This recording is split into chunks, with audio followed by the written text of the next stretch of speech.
Langsung mulai. Oke, selamat malam teman-teman. Kita jumpa lagi di Talk Show from Home, edisi Jumat 10 Juli 2020. Kali ini dengan spesial guest kita, Dr. Doli Irbantoro, atau biasa dipanggil dengan Dr. Oi. Nah, dan lupa juga dengan Mas Tio Prasetyo, founder KFI kita, yang selalu setia. Selamat malam, Mas. Malam. Silakan, Mas. Malam. Malam, Mas Tio. Ya. Halo, Mas Oi. Ya, apa kabar? Ya, baik, Mas. Kapan terakhir kita waktu itu yang di Malang itu kapan ya? Aduh, berapa Tahun tahun? 2 tahun yang lalu kalau nggak salah. 2 tahun ya? Iya. 2 tahun ya. Kemarin yang Jombang Iya. Mas Oi nggak ikut ya? Oh, nggak ikut. Nggak bisa ada Aduh. acara yang lain. Iya. Iya nih Mas Oi nih, udah lama nggak ketemu Mas Oi. Iya. Nih Mas Oi, nih jadi kita lagi ngadain acara TFH, di mana acara ini kita nginterview nakes-nakes untuk menanyakan seputar pengalaman mereka dalam ber-KF. Dan juga seperti Mbak Ayu kemarin, Mas Oi kan pasti kan di lingkungannya kan suka, ya pasti kan banyak sejawatnya yang nggak sama gaya hidupnya. Dan itu kan pasti kan jadi kadang-kadang suka jadi pertanyaan atau jadi mungkin ya sindiran atau apa. Nah gimana nih Mas Oi ini di selama lingkungannya sebagai dokter? Oh ya sorry, Mas Oi kan juga itu rumah sakit ya, apa namanya? Kepala rumah sakit juga ya? Iya, kepala rumah sakit. Apalagi sebagai kepala rumah sakit, bagaimana para nakes di sana melihat Mas Oi, oh ini nggak makan karbo, pola makannya seperti ini. Nah itu yang bikin kita para warrior, termasuk aku kan jatuh kan bukan dokter, jadi aku kan kita ini kan di warrior itu kan kebanyakan orang awam. Kita itu semua pada kepo sama nakes KF. Nah nakes KF itu gimana sih? Soalnya kan kita selama ini jujur masalah para warrior itu kan kalau ini sorry ya, nggak semua dokter sepakat. Jadi mereka kadang ke rumah sakit, dokternya dengar keto lah. Makanya kan kemarin kan diajarin sama siapa? Sama dokter Silna kan suruh pakai kata menengok, ya kan? tapi kan apa namanya?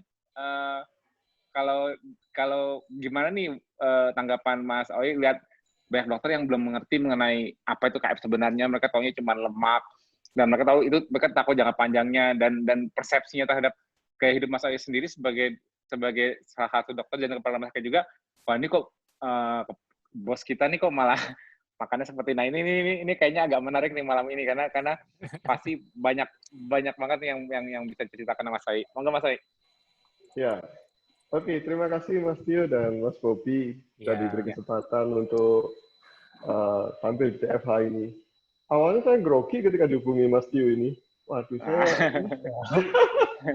karena terus terang aja sudah lebih dari 5 tahun saya tidak megang pasien, tidak ke arah klinis itu, lebih ke arah manajerial. Terus kemudian nggak biasa bicara seperti ini dan mungkin ilmunya lebih dikuasai Mas Tio malahan untuk yang aja. Karena itu kemarin saya mau tanya, Mas, ini yang perlu dibicarakan, yang perlu dipersiapkan apa? Biasa aja, suruh sharing aja ya. Ngobrol, jadi kita cuma sharing aja. Cuma sharing ngobrol aja.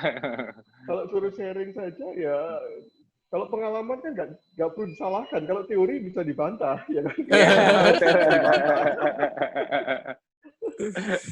Jadi ya saya mulai KF itu kira-kira Oktober 2017. Nah, jadi dimulai dari istri saya yang memulai itu. Ya sama dengan para nakes lainnya yang belum mengerti mengenai KF itu, awalnya ya kontra ya, menolak karena alasannya adalah dia tinggi lemak. Kemudian dia ada tinggi protein juga, pengertian saya pada waktu itu ya. Dan itu sangat berbahaya untuk ginjal, apalagi istri saya punya riwayat batu ginjal. Nah ini hati-hati sekali, saya larang itu. Tapi dia sembunyi-sembunyi, dia sudah mulai dari lebih duluan, April 2017 kira-kira saat itu sudah mulai. Dia mulai karena persoalan berat badan, obesitas. Nah dia sudah berbagai macam mencoba bertahun-tahun mengenai diet itu, food combining, mayo, dan sebagainya. Nah, tapi dia melakukannya secara sembunyi-sembunyi, meskipun saya orang, itu bahaya loh jadinya.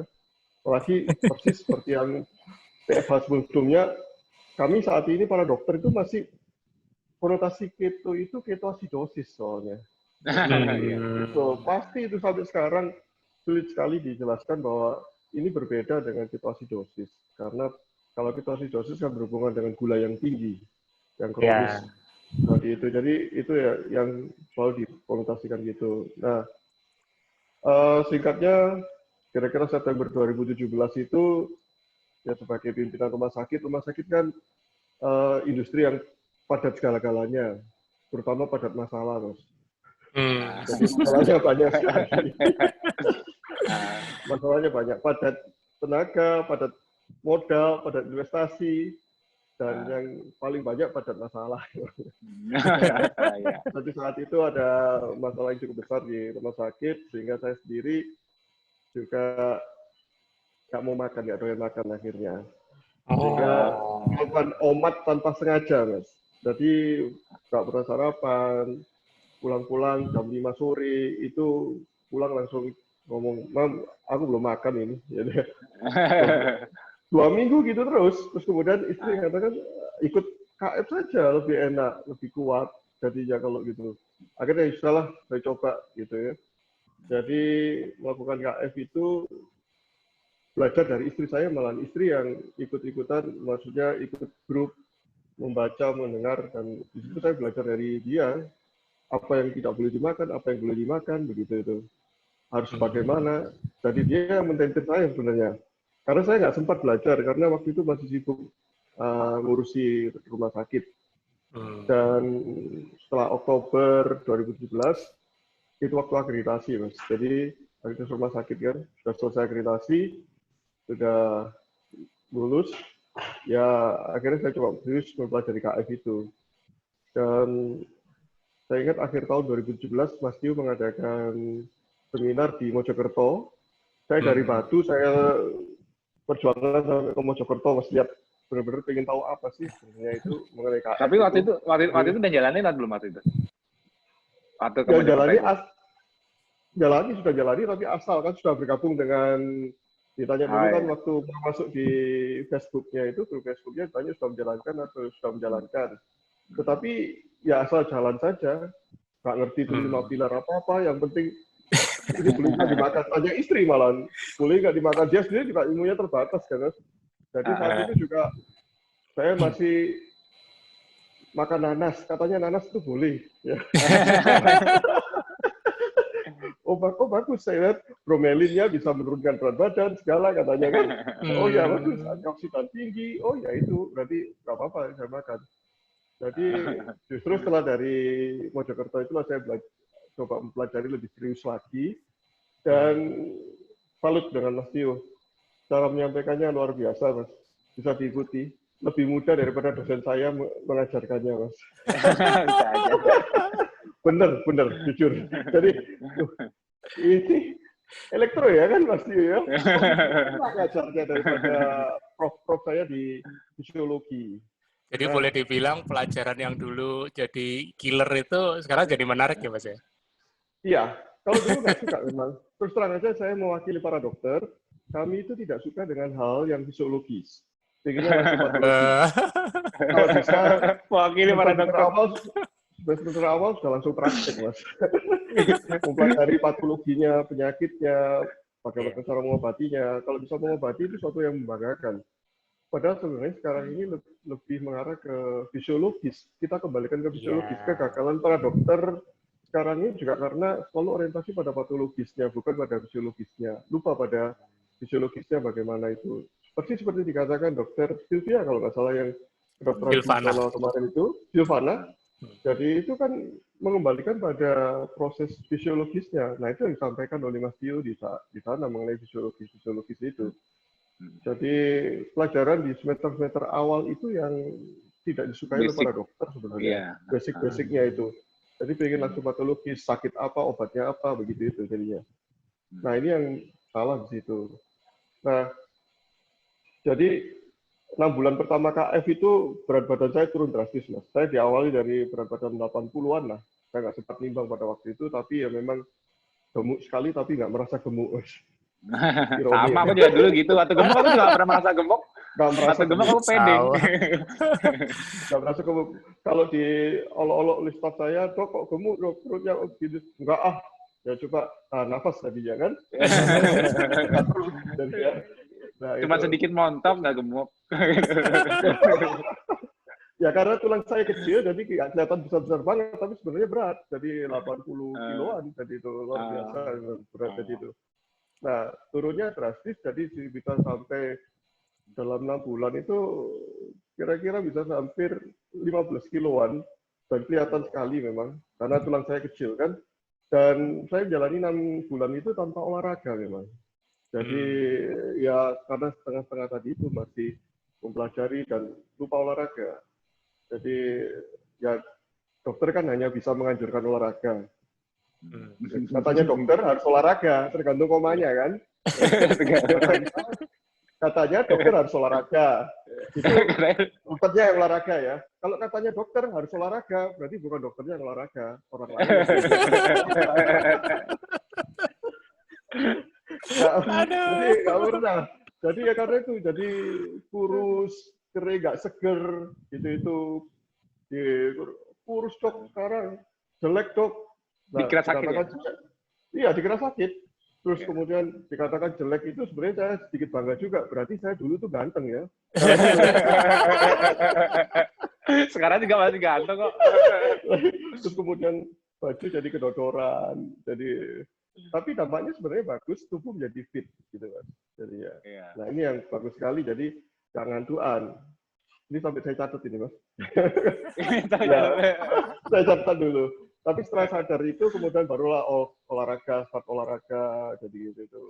Jadi memang pada waktu Mas Tio ke rumah saya kan saya tanya, Mas bentuk badan ini berapa lama? Wah nggak lama Mas, jadi katanya. Jadi waktu oh ya betul kalau gitu. Jadi saya nggak boleh kesusu ya untuk tadi itu. Memang boleh waktu jadi ya. Dibawa santai. Tapi kan jadinya kan pas olahraga ini kayaknya lebih fresh, lebih enak tidurnya juga, apa semua berubah kan. Maksudnya ada waktu kita nggak makan karbo sendiri, badan udah kerasa enteng, udah enak. Cuman orang lihatnya kalau karena kita kalau tanpa olahraga itu kelihatannya kurusnya itu kayak kurus karena sakit apa, walaupun secara fisiologisnya kita malah lebih seger karena energinya melimpah, malah lebih enteng. Tapi dari estetikanya nggak sebagus kalau plus olahraga. Pas olahraga baru kelihatan kita bisa menggemuk dengan ototnya kelihatan. Maksudnya kita lebih segar gitu kan kelihatan banget. Ya, dan dari situ saya juga jadi paham kan secara teoritis bahwa untuk menurunkan berat badan itu dengan olahraga itu hanya berperan sekitar 15%-an lah. Ya. Dietnya yang baru 85%. Tapi ternyata dengan olahraga itu kita bisa lebih lama menahan lapar. Jadi tidak terasa lapar. Pasti. Jadi itulah yang saya pegang itu ternyata. Karena saya seperti ketagihan ke olahraga, jadi kalau pagi itu nggak olahraga itu rasanya ada yang kurang. Betul sekali. Meskipun tergesa-gesa, saya hanya bisa misalnya waktu 5-10 menit saya gunakan untuk olahraga itu. Contoh kalau misalnya memang ada acara pagi itu, saya lakukan hanya squat itu 3x20, kemudian push up 3x20 juga, kemudian lakukan ngeplank ini masih 2 menit mas yang buat saya sekarang ini. Jadi saya hitung kira-kira 5-10 menit cukup lah itu jadinya. Dan ternyata itu juga bikin seger sampai pada siang hari, bahkan omat pun nggak terasa jadinya sampai sore hari. Betul, itu dia. Nah, kenapa aku sering omat itu ya karena gitu mas. Aku juga, jadi gini, mungkin Mas Oi ngerasain gini Mas Oi. Kalau nggak olahraga mungkin nggak seger, tapi kayak semi ngantuk, kayak gimana, kayak kalau misalnya langsung duduk kantor kayak semi ngantuk, kayak gitu. Kalau nggak ada olahraga pagi, tapi kalau kita habis olahraga itu selain seger, kayaknya matanya tuh kayak mata itu jereng banget gitu, kayak something kayak membuat kita langsung jereng. Itu sebetulnya efek dari olahraga itu meningkatkan heartbeat itu kan memicu lipolisis. Nah, sebetulnya kita dengan olahraga seperti itu kita buka kulkas, Mas. Jadi sebetulnya kita tanpa perlu masukin makanan dari luar, tapi kalau kita aku tuh kenapa kalau pagi itu aku mesti pakai kopi dulu, kenapa? Pakai kopi hitam yang kental. Karena aku butuh untuk bantu lipolisis di saat aku belum bisa mengaktifkan sendiri. Tapi begitu aku udah sampai gym, aku nge-gym langsung deh. Itu tanpa kopi pun juga udah melek terus gitu loh. Itu kayak gitu. Setuju, Mas. Jadi bahkan siang hari itu kalau memang nggak ada kerjaan, kadang-kadang duduk saja, ya kan baca-baca gitu itu, jadi ngantuk kan. Nah itu saat itu saya gunakan untuk olahraga karena itu di kantor saya sediakan resistance band gitu. Wah, Jadi keren. jadi ya, makin lama jadinya. Jadi itu yang jadi lebih lama, jadi bisa sering omat jadinya. Nah itu yang jadi saya coba menjalankan dengan tertib itu. Dan mungkin start kondisi ya. Jadi dulu saya berat badan 80, sekarang ini 55, 56 lah seperti itu. Memang kalau orang katakan turun berat badan sulit, kalau sekarang ini saya naikkan berat badan agak sulit jadinya. Idem. Idem. Aku juga cuma 60, paling mentok 67 nih, udah 68 kemarin abis puasa turun lagi jadi 66. Sekarang udah 67 lagi. Jadi kayak gitu-gitu udah bertahun-tahun nih, aku udah 2 tahun kayak gitu. Iya. Jadi sekitar 57, 55, 57 jadi sekitar situ aja. Terus kemudian saya dulu kan hipertensi diastolik. Itu yang saya takutkan. Saya sembunyikan dari istri saya sudah lebih dari 5 tahun sampai 10 tahun lah saya menderita itu. Jadi saya minum obat juga sembunyi-sembunyi. Dokter ngobati sendiri. Sebenarnya itu menyalahi kode etik sebenarnya tidak diperbolehkan sebenarnya. Jadi hipertensi diastolik itu sangat berbahaya.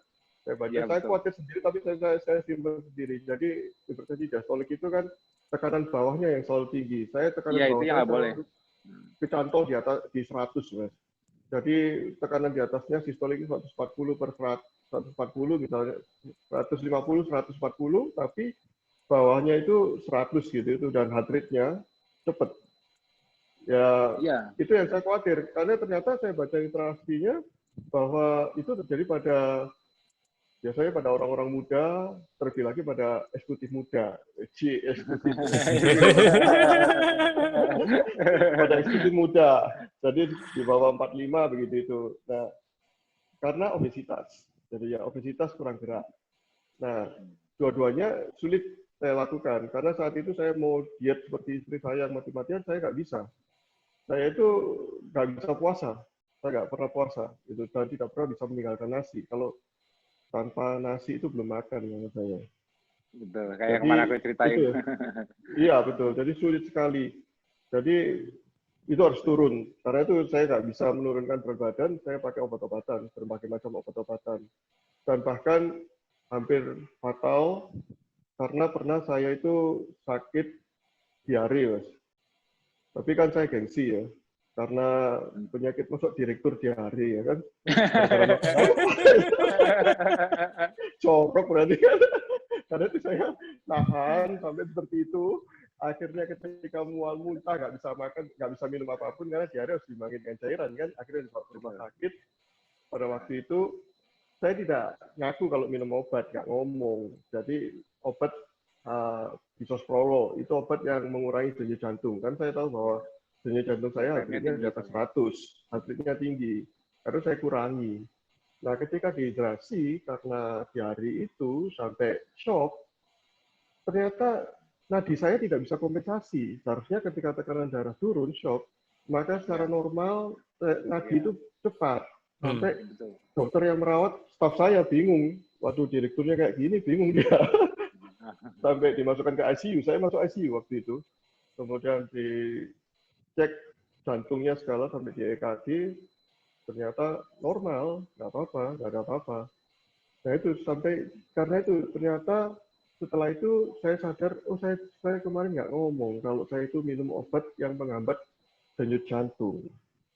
Sehingga tidak bisa, dan obat itu adalah untuk tujuannya mengerem denyut jantung saya yang tinggi dan juga menurunkan tensi yang diastoliknya itu. Tapi saya lupa menyampaikannya. Jadi itu yang terjadi. Jadi ya hampir taruhan nyawa sampai istri saya, Mas ingat anak lu ya, ingat anak ya, dibangunkan terus itu. Saya gampang itu. Aduh, nggak karuan. Saking parahnya. Nah, kemudian gula darah saya sebelum diet memang belum sampai pada diabetes, tapi mungkin sudah pre-diabetes ya. Tapi saya ukurnya nggak sampai pada HbA1c-nya, tetapi pada gula darah sekitar 140-150 pada waktu itu. Ya, gula darah sehat. Tapi sekarang Gula darah saya sekitar 66 sampai kalau kurang tidur ya, itu 92, 94 lah gitu. Sekarang ini. Kemudian TG sebelum ikut KF dulu sampai 350 sampai 400-an. Itu mah itu. insulin resistan, itu mah udah walaupun HbA1c-nya nggak kelihatan tinggi banget, tapi itu udah insulin resistan itu. Betul. Jadi karena saya bahkan mungkin menduga saat itu saya sudah pre-diabetes jadi ya. Udah, karena itu kalau TG itu indikator terbaik itu kalau sampai segitu. Nah, kalau kemarin akhirnya sekitar setahun, ini belum cek pasti saya, tahun setelah KF saya cek TG-nya 100, kemudian ADL-nya 56. Memang belum sampai di bawah 1 ya jadi ya. Iya, rasionya, tapi bagus. Gitu. Yang penting kita ngejarnya di bawah 100 memang. Iya. Nah, terus kemudian karena obesitas itu, ini yang paling nggak enak itu ngorok, Mas. Iya, sama aku juga ngorok dulu. Aduh, saya kira sama. Itu bikin stres karena apa? Setiap perjalanan, ya kan, tertidur kita langsung ngorok, ya kan? Kan nggak enak kalau naik maskapai yang elit gitu, kemudian ngorok kan gimana? Estetika juga jadinya. Jadi akhirnya nahannya untuk perjalanan itu padahal kondisi pada obesitas selalu nggak fit kan, selalu gemuk, selalu pengen tidur jadinya. Iya. Nah itu. Kemudian ya bertahun-tahun istri itu berusaha menghindari tidur bareng, Mas. Karena ngoroknya. Nah, tahulah kelanjutannya bagaimana jadinya.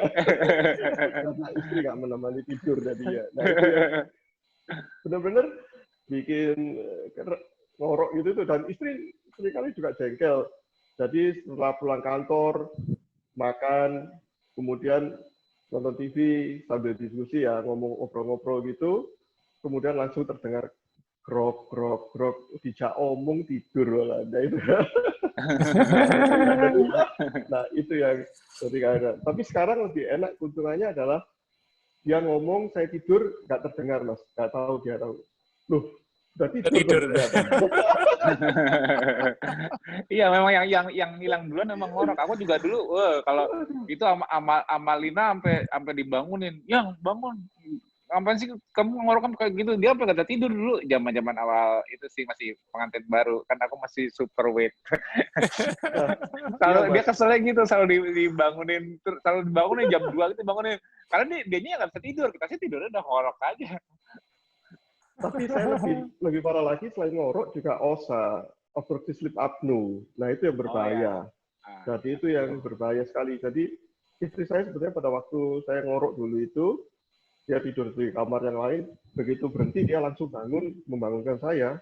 Jadi ya karena ketika berhenti ngorok itu berarti saya sleep apnea, krok terus menahan ini. Ya itu kan, itu suplai oksigen ke otak kurang, suplai ke jantung kurang, dan bahkan bisa bablas di situ jadinya.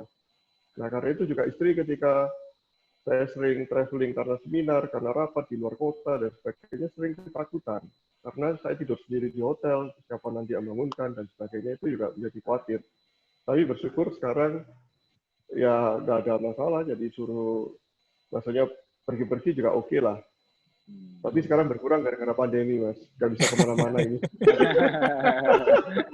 Ya iyalah, traveling pasti berkurang. Iya. Jadi gitu. Terus kemudian tanpa terasa karena obesitas itu seringkali kos-kosan, jadi ngomong pun juga gitu. Jadi sama persis, aku juga gitu. Tapi ini saya sendiri nggak terasa untuk itu. Masa sih gitu? Tapi orang lain yang melihatnya. Jadi ya, kos-kosan sekarang dok, sekarang. Masa sih? Jadi suruh periksa jantung, suruh ini, tapi masih normal waktu itu. Ya. Nah itu juga sekarang bersyukur hilang untuk hal itu. Terus kemudian efek ngantukan juga hilang. Parah mas ngantuknya itu. Saya nggak berani nyetir sendiri. Saya dari Batu ke Malang itu sekitar 15 sampai 18 kilo lah. Itu pernah berhenti 2 kali untuk tidur, Mas. Jarak cuma 15 kilo itu. Bayangin. Kayak suka ngilang gitu ya, kayak ngeng gitu kan. Iya, ngeng gitu. Jadi ya, sama, aku dulu atau gemuk sama. Itu kita itu sebenarnya dulu pre-diabetes itu. Emang kayak gitu. Iya. Kemudian kalau jarak agak jauh, misalnya mengunjungi orang tua di Surabaya atau ada rapat di Surabaya, saya harus nginep. Saya nggak berani untuk PP, menyetir sendiri atau bawa supir. Jadi supir kantor itu harus ngantar saya, jadi gitu itu. Tapi sekarang dengan Fit ini bisa kemana-mana nyetir sendiri dari Solo ke Batu itu terakhir yang terjauh itu sih bawa sendiri. Jadi gitu. Akibatnya supir nganggur jadinya sekarang. Nah, supir hanya nyuci mobil aja dibawa sendiri. Nah itu. Terus kemudian memang satu dampak yang lain dengan ini adalah tidak mudah lapar jadinya. Ya. Nah ini ya itu. Jadi kalau sekarang ini justru yang memerintah bukan karena nafsu makan itu tidak, tetapi otak ini saya, oh ini kamu harus makan.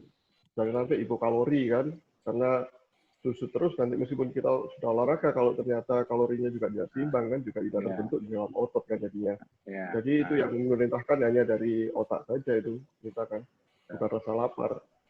Tetapi karena dampaknya ini juga salah satunya dampak negatif bagi staf saya, Mas, untuk rasa lapar ini. Karena tadi itu, kalau saya pimpin rapat gitu, aduh, coffee break dibablas, Mas. Nggak pernah. Bahkan staf-stafnya sertanya, Dok, bisa nggak kita coffee break dulu? Mereka minta coffee break. Sama kayak aku seminar. Kalau aku seminar juga bablas. Sampai makan siang pun juga demikian. Jadi ya, sampai karena saya mimpin, yang berani negur gitu hanya wakil direktur saya, jadi yang negur dulu. Saya pikir ada pertanyaan, angkat tangan gitu. Ya, ada pertanyaan apa? Bisa nggak kita break dulu, Dok, untuk makan? Udah kelaparan duluan mereka. Kelaparan ya, jadi gitu. Yeah. Tunggu. Terus kemudian kalau saya terpaksa bawa supir keluar kota, saya keluar kota kalau bawa supir itu kalau tergesa-gesa, misalnya ke Surabaya atau kemana, beberapa kota itu karena tergesa-gesa saja, karena memburu waktu, kemudian kadang-kadang cari parkir kan sulit. Jadi kalau itu muter-muternya sulit, jadi supir lah yang cari itu nantinya. Nah dampaknya supir itu kalau ngantar saya keluar kota itu dipesannya oleh kepala unitnya itu, kalau ngantar Dokter Oi keluar kota harus sarapan dulu ya. Dan bila perlu kamu cari makan sendiri ya. Kamu nggak diajak makan nantinya. Tapi bener, saya lupa Mas, pernah begitu. Jadi berangkat, karena ada rapat pagi di Surabaya, berangkat jam 5 pagi, terus kemudian di Surabaya rapat, selanjutnya langsung ditunggu rapat lagi di Kediri, 12 terus ke sana, sampai jam 7 malam saya baru sampai Kediri, langsung rapat. Supir lupa saya kasih makan, Mas. Karena kitanya enteng. Iya, kitanya enteng, nggak terasa. Jadi gitu, bener-bener. Dampaknya gitu. Jadi itu sih ya. Terus kemudian masalah bully ya tadi ya, di awal sampai sekarang pun, sekarang sudah bergeser, Mas. Jadi kalau dulu itu dikatakan KF itu berbahaya, saya diingatkan oleh staf-staf dari penyakit dalam, tolong ini boleh dijalankan hanya 6 bulan saja. Ya. Nah itu, ya itu sering di. Jadi, iya, terus kemudian kurus, jelek, itu. Lalu ada lagi bully, staf saya yang dokter-dokter katakan, nggak pantas kayak anak SMA jadinya gitu. Nggak pantas jadi direktur rumah sakit gitu. Tapi bener kok. Jadi pernah saya itu ada tamu beberapa kali, ini bukan yang pernah, beberapa kali tamu itu saya tunggu di ruang tamu saya, di ruang tunggunya, saya ngobrol dengan staf itu, saya tunggu gitu, kemudian tamunya datang, terus dia duduk langsung gitu, saya dipikir staf juga yang lagi nunggu mau ngadep direktur. Begitu saya memperkenalkan diri, loh, oh, maaf dok ya, dokter direkturnya, saya maaf dok, pikiran saya direktur itu adalah tua, tinggi, bu, perut buncit, gitu.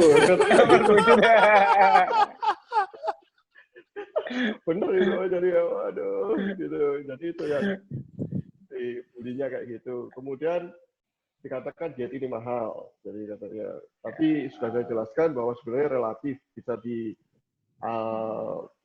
bisa dikelola asal kita mau saja. Contohnya saya berikan, beli bruto ayam itu kami bisa berdua 1 kilo berdua cuma 15.000. Apalagi kenyang kalau banget itu. omat itu, wah sangat kenyang gitu. Apalagi dihantam dengan kopi juga, waduh kenyang.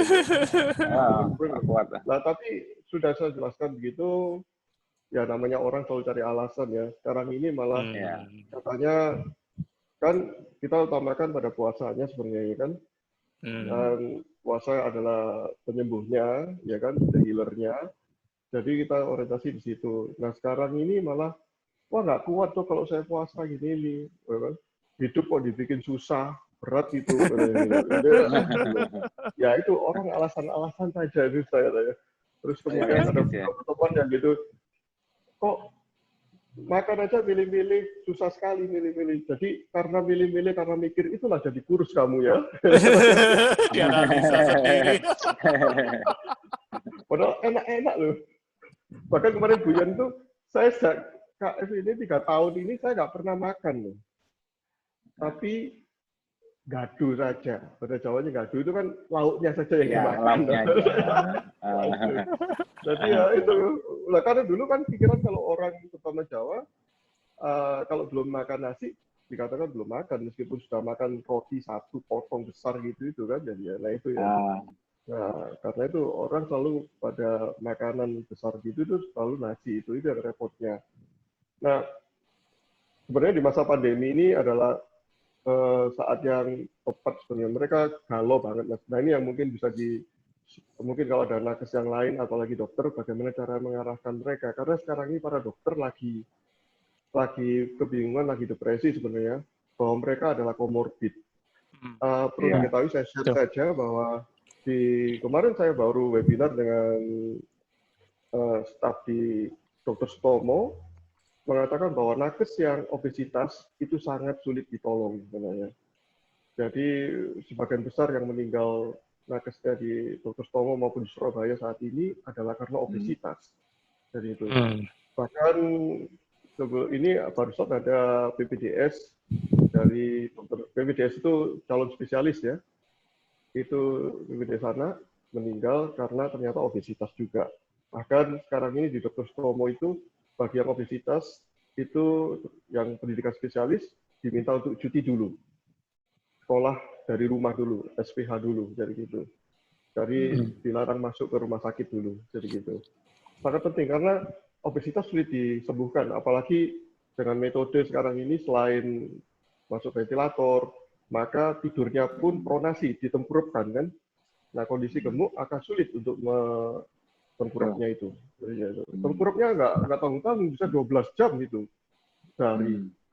Nah, saya bayangkan saya kondisi segini aja tengkurap itu rasanya sesek. Bayangkan saja ya gitu. Makanya itu apalagi gemuk obesitas. Nah ini yang jadinya para dokter yang sekarang banyak obesitas itu jadi stres juga. Dia harus kerja juga, tetapi itu menjadi komorbid terhadap pandemi ini, COVID-19 itu. Dan sebenarnya sudah dinyatakan secara implisit, memang belum berani secara eksplisit di dalam berbagai webinar dari rumah sakit itu mengatakan bahwa obesitas itu menjadi persoalan yang krusial di sini. Meskipun contohnya yang sebelumnya ada satu lagi BPJS yang meninggal itu juga karena obesitas. Gula darahnya selalu di bawah 200, tetapi HbA1c-nya 7,1. Ya. Berarti ya sudah diabetes. Hampir diabetes. Jadi itu yang selalu bahkan kemudian dia diisolasi, dimasukkan, maksudnya dijauhkan dari pasien-pasien COVID, tapi juga terkena COVID juga akhirnya. Dan dipanggil Tuhan jadinya. Nah inilah yang jadi di kondisi di rumah sakit kami sendiri, akhir tahun lalu sebelum ada COVID itu kami menggalakkan pengukuran BMI. Sekitar 32% overweight. Dan bahkan ada obesitas. Dan para dokternya saya melihat sekarang ini boleh dikatakan 80% obesitas. Kalau toh dia BMI-nya normal pada obesitas sentral. Nah itu jadinya. Nah ini menjadi persoalan. Jadi mereka sendiri sekarang ini mereka tidak berani lagi mengatakan bahwa keto itu berbahaya. Karena saya sudah tunjukkan, saya sudah 3 tahun ini, Oktober nanti 3 tahun, ya kan, dalam kondisi makin fit, makin sehat. tidak berani, tapi akhirnya mengarah pada gak kuat aku golek poso itu, gak kuat aku kalau suruh puasa seperti kamu gitu. Nah itu dia. Sekarang akhirnya kayak gitu, betul. Jadi itu. Apalagi yang repotnya begini, Mas. Kemarin saya juga kumpulkan para ahli gizi kami, saya katakan, oke, kita harus bikin program untuk membuat melangsingkan karyawan kita semuanya, ya kan? Saya suruh paparkan semua dietnya, ya kan? Nah, tetapi para ahli gizi ini masih pada ilmu yang lama, jadi makan seimbang, tidak boleh melakukan skip terhadap sarapan, jadi begitu. Nah, ini yang saya biarkan dulu. Jadi sekarang ini saya bikin program karena kita kan nggak tahu kapan pandemi ini berakhir, bisa 2 atau 3 tahun lagi. Jadi saya berlomba-lomba untuk sekarang ini bagaimana bisa pandemi ini bisa berakhir cepatnya, dan juga bagaimana menyiapkan staf-staf rumah sakit untuk sehat ya, dalam hal ini fit, mengurangi komorbidnya dari obesitas itu. Jadi berkejar-kejaran seperti itu. Dan sekarang saya melihatnya secara psikologi itu mereka sudah mulai galau dari yang obesitas itu. Apalagi saya sering setiap hari keliling ke bangsal-bangsal itu mengingatkan yang obesitas itu untuk memakai APD secara lebih dari standarnya. Contohnya, kalau ternyata dia pakai masker saja, maka saya minta untuk yang obesitas itu pakai Google atau face shield. Jadi itu. Lebih dari teman-teman lainnya.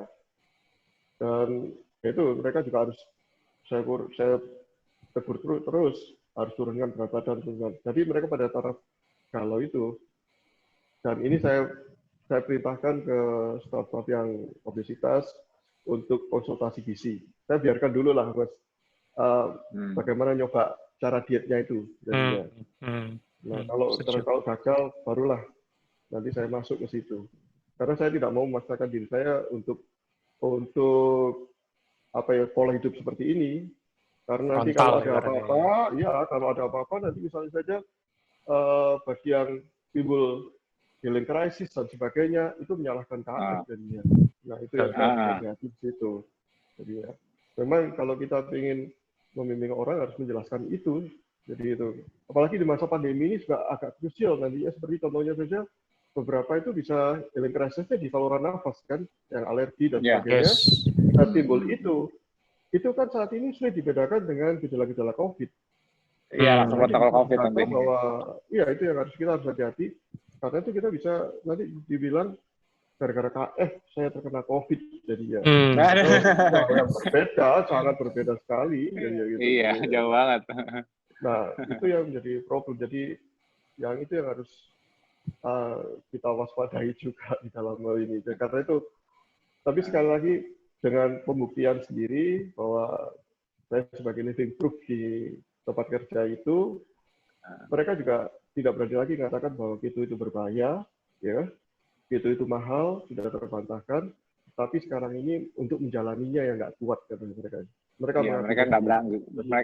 Mereka hanya nggak sanggup. Jadi aku juga udah sering KF ini dulu di awal 2016-2017 memang KF yang nyerang banyak. Tapi aku yakin nih, ini sebentar lagi, apalagi nih kita sebentar lagi tanggal 20 Januari 2021, kita udah 5 tahun. Nah, berarti kan udah banyak banget tuh ribuan orang yang udah 5 tahun jalanin KF itu udah istilahnya di jangka panjang. Jadi jauh banget dari persepsi 3 bulan, 6 bulan hanya boleh segitu kan jauh sekali kan. Kalau aku kan jujur kalau aku pribadi kan sebagai foundernya nggak fair. Kalau aku kan karena aku foundernya aku 12 tahun kan aku cuma single person. Tapi kalau mau lihat berapa banyak orang yang sudah sampai 5 tahun itu kan kelihatan banget di grup kita. Wah, udah banyak sampai 5 tahun nih. Apalagi belum yang di luar sana yang udah aku ajarin dari tahun 2014. Itu kan ya walaupun mereka tersebar tapi kan itu sudah selain aku gitu loh. Kalau aku kan nggak bisa sebagai founder kan nggak bisa dijadikan contoh mutlak bahwa kalau KF nanti kayak Mas Tio ya susah karena cuma 3%. Kita kan melihatnya kan rata-rata orang KF bisa bener nggak sih boleh lebih dari 6 bulan? Nah ini rata-ratanya itu akan besar nanti di 2021 rata-rata di atas 5 tahun 5 tahun ke atas tuh lihat tuh yang udah jalanin 5 tahun masih bilang 6 bulan masih bilang itu kan udah sangat terbantahkan. Jadi sekarang itu kalau aku lihat kebanyakan yang belum KF tapi sudah mengakui KF itu efek baiknya seperti apa, mereka kebanyakan gitu, cuman di awal mereka, aku nggak bisa kalau nggak makan nasi, nggak bisa kalau nggak sarapan. Jadi mereka belum ngikutinnya, sebetulnya mereka ketahannya tuh hanya karena itu, Mas. Cuman yang seperti di TFH kemarin aku bilang itu, di TFH kemarin itu salah satu bentuk adiksi, Mas. Yang kemarin cerita sama Mbak Ayu kan, Mbak Ayu kan cerita bahwa aku suruh, Mbak Ayu kalau ngerawat pasien rehab gimana sih, pasien rehab yang narkoba kayak sabu gitu. Ya itu yang Mas bilang, Mas takutin ada healing crisis-nya itu ya sama orang narkoba itu juga kayak gitu, 3 hari sampai seminggu itu kata Mbak Ayu reaksinya tuh ada yang sampai mau bunuh diri, mau apa. Nah, kalau kita lihat di grup kita sendiri kan rata-rata orang yang punya metabolic issue di awalnya, yang punya yang entah terdiagnosa atau enggak, tapi kan akhirnya mereka kan bilang, aku nggak pernah sakit, aku nggak pernah sakit kok, aku ikut KF tapi dengan punya penyakit enggak, aku sehat-sehat aja. Tapi begitu nyoba KF muncul banyak juga sih yang jalani KF nggak pernah ngerasa healing. Aku banyak juga di Japri, Mas saya nggak pernah ada healing crisis, saya KF-nya bener nggak? Aku tanyain, aku cek, bener semua kok. Ini, tapi kok saya nggak ada healing crisis kayak teman-teman? Ya, emang healing crisis aku tahu nomor teleponnya, bisa nanya. Nggak bisa. Jadi healing crisis, kapan mau datang healing crisis? Saya kapan healing crisis? Ya mana saya tahu. Kan tubuh sendiri. Jadi kalau tubuhnya tidak menemukan something untuk dibuang keluar, apa yang mau di healing crisis kan? Ya berarti memang dia truly sehat. Tapi kalau yang tadinya merasa sehat, tapi begitu mereka mulai skip sarapan aja, padahal masih buka makan jam 12 tuh, masih bisa makan jam 12, baru nggak sarapan aja, itu udah gejalanya bermunculannya udah banyak yang dari tadinya ngakunya nggak punya sakit. Ternyata mereka itu problem metaboliknya itu semua ketutupan dengan sarapan. Ngerti nggak? Jadi kenapa banyak orang bilang sarapan itu penting? Kenapa? Sarapan itu menutupi simptom. Jadi kalau kita ada metabolic problem, jadi yang aku bilang metabolic problem itu ialah ketidakmampuan switch, kayak Mas Oi kan bilang saya nggak bisa puasa dulu. Ya gitu, banyak orang nggak bisa puasa karena kalau Mas sudah makan baru Mas merasa fit dan sehat, benar nggak? Nah, tapi di KF itu kayak rehab, di KF itu kayak dengan menjalankan hari pertama protokol kelihatan mana yang metabolik, yang punya sindrom metabolik atau metabolik isu di dalamnya keangkat semua pada saat hanya skip sarapan. Aku sering ngomong gitu, skip aja sarapan. Pengen tahu. Jadi kalau orang yang benar-benar sehat skip sarapan dulu dan pas makan ya nggak makan karbo. Sebetulnya dia otomatis dia tidak mengembalikan gulanya. Nah, ketidakmampuan mereka untuk switching menggunakan lemak di badan mereka itu keangkat semua efeknya ke badannya. Ada yang gemeter, ada yang kesemutan, ada yang keliengan, ada yang gatel-gatel, ada yang emosi tingkat dewa. Semuanya keangkat semua yang tadinya mereka bilang saya sehat. Nah, terus aku kemarin ini Mas, aku nggak tahu kata apa nggak bisa, aku belum belajar share screen sama Mas. Aku ini silau ya. Silau Mas. Ini screenshot aja ke aku Mas. Nggak apa-apa, nanti ke wall FB aku, kayaknya sih aku juga ada posting ke grup. Aku pernah bikin tanggal 11 April kemarin, aku pernah bikin postingan obesitas dan karantina mandiri di kondisi wabah COVID-19. Nah, mungkin Mas pernah baca, kalau nggak salah baru-baru ini juga di-share sama Mas Sidik. Mas Sidik juga nge-share. Itu aku tuh udah sebelum obesitas ternyata jadi akar masalahnya. Ini kan dulu kan belum banyak ketahuan nakes yang meninggal karena obesitas, sekarang rata-ratanya udah kelihatan kan. Jadi gini. Kemarin ini kita ngomongnya kan memang paling akurat parameter metabolik. Nah, oke. Tapi sebetulnya obesitas itu, terutama para nakes yang obesitas itu, sebetulnya mereka juga belum tentu mereka mendiagnosa bahwa diri mereka punya penyakit, hanya obes saja. Nah, obesitas ini aku kalau jelasin di sini mungkin kepanjangan. Tapi nanti di sini aku jelasin lengkap, aku kasih referensi ilmiah, resiko obesitas itu nggak main-main. Jadi obesitas itu bisa jadi carrier, dan dia kalau misalnya kita yang sehat nih, kita yang KF, kita kena dosis kecil, kita malah nggak bergejala, dia langsung nggak bergejala, tapi dia menjadi reservoir untuk replikasi, dia bisa menyebarkan lebih banyak lagi. Jadi resikonya orang obesitas itu, kalau dia terkena COVID, selain dia bisa gampang menuju fatalitas, dia juga bisa jadi penyebar. Jadi mereka itu reservoir berjalan. Itu yang resikonya lebih tinggi, jadi penyebarannya malah lebih cepat. Makanya waktu itu aku menyarankan di postingan itu ialah obesitas itu resikonya selain dia harus karantina mandiri untuk melindungi diri dia sendiri selama dia masih obes, mengejar parameter metabolik yang membaik. Nah, tapi dia juga mencegah dia menularkan ke orang lain saat dia terinfeksi, karena dia nggak sadar dia menjadi host yang paling baik. Obesitas itu host paling baik buat COVID-19. Nggak cuma COVID-19 sih. Obesitas itu host paling baik buat semua infeksi, ya termasuk seasonal flu, itu paling baik. Makanya pas Mas Awi bilang baru secara implisit dikatakan secara implisit bahwa ini yang obesitas mesti udah mulai tersaring nih. Itu betul. Mulai hati-hati itu kalau bisa itu ada otoritas pejabat pemerintahan yang langsung declare aja obesitas itu masalah. Selesai, kita bisa kasih solusi. Sekarang ini nggak ada yang berani ngomong obesitas itu masalah yang harus diperhatikan selain parameter. Kalau kemarin kan aku nggak salah, aku lihat di grup ada yang posting dari mana tuh ya. Maksudnya yang orang-orang dengan sindrom metabolik berhati-hati dengan COVID gitu dari Jawa Timur juga kalau nggak salah. Tapi aku mengharapkan juga ada obesitas juga hati-hati.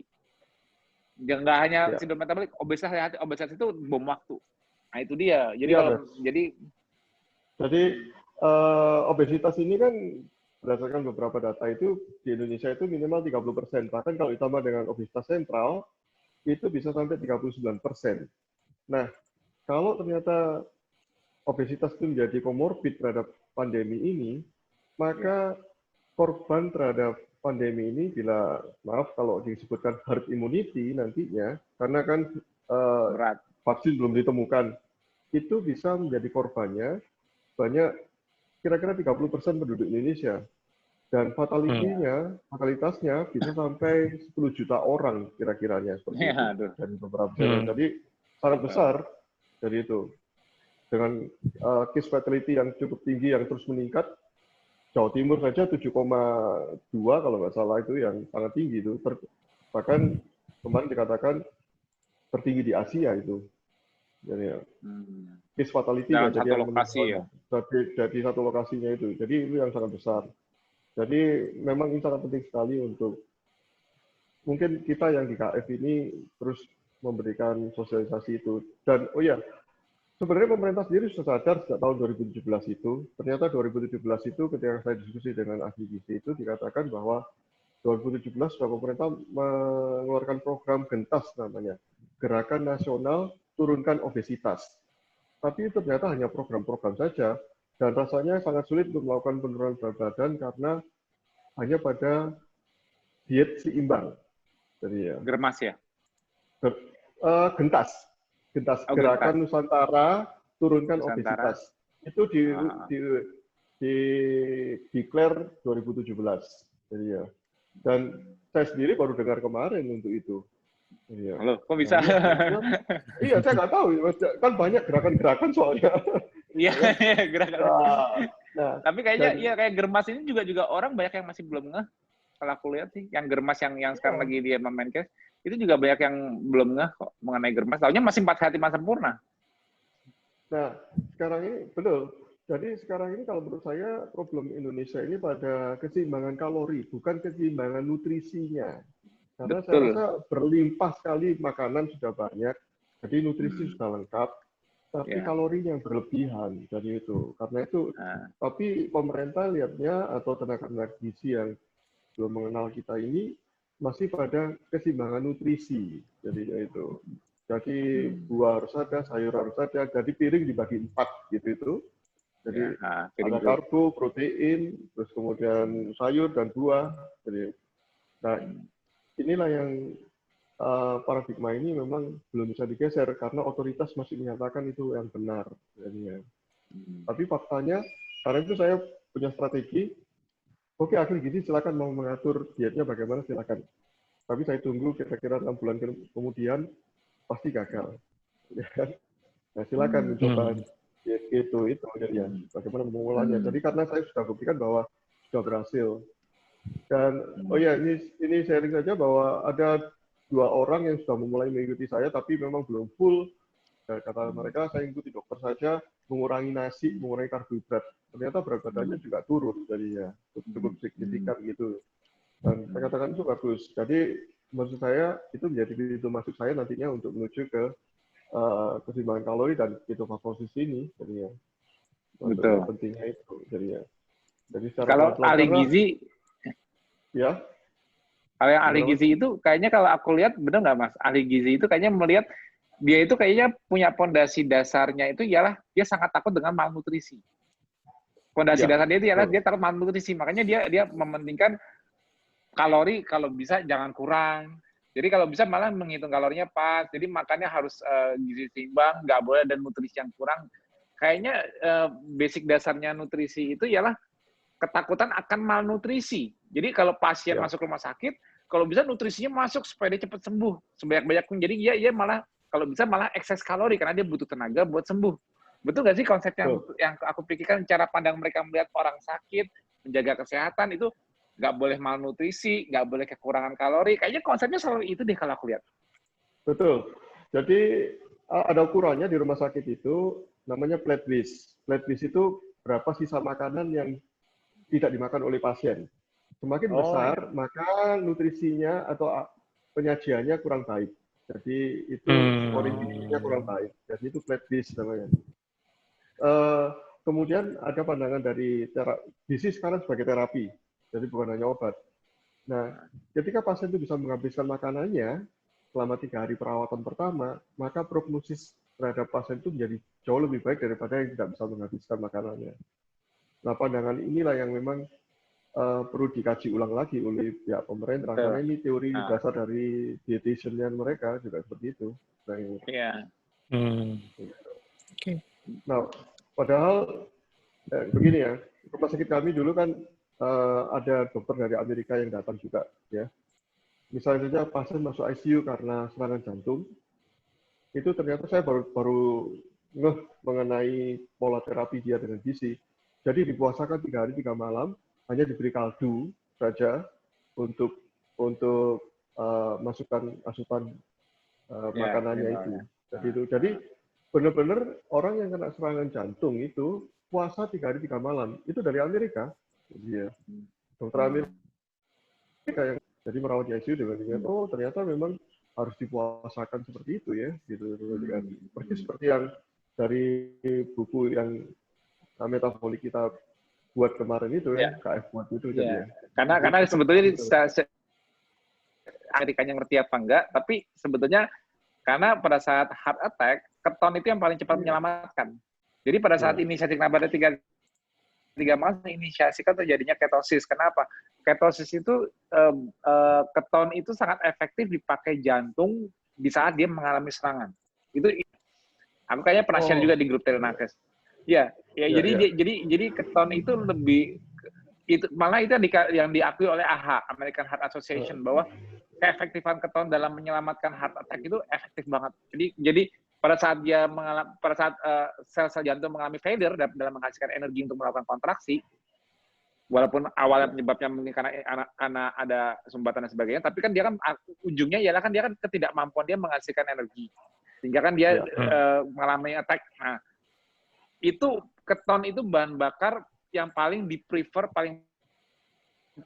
oleh sel-sel jantung, terutama pokoknya sel-sel yang bersifat kardioaktif, sangat oksidatif, itu sangat terselamatkan oleh keton pada saat terjadi serangan jantung. Itu udah ada jurnalnya. Makanya yang dia lakukan itu sebenarnya inisiasi ketosis. Jadi keton itu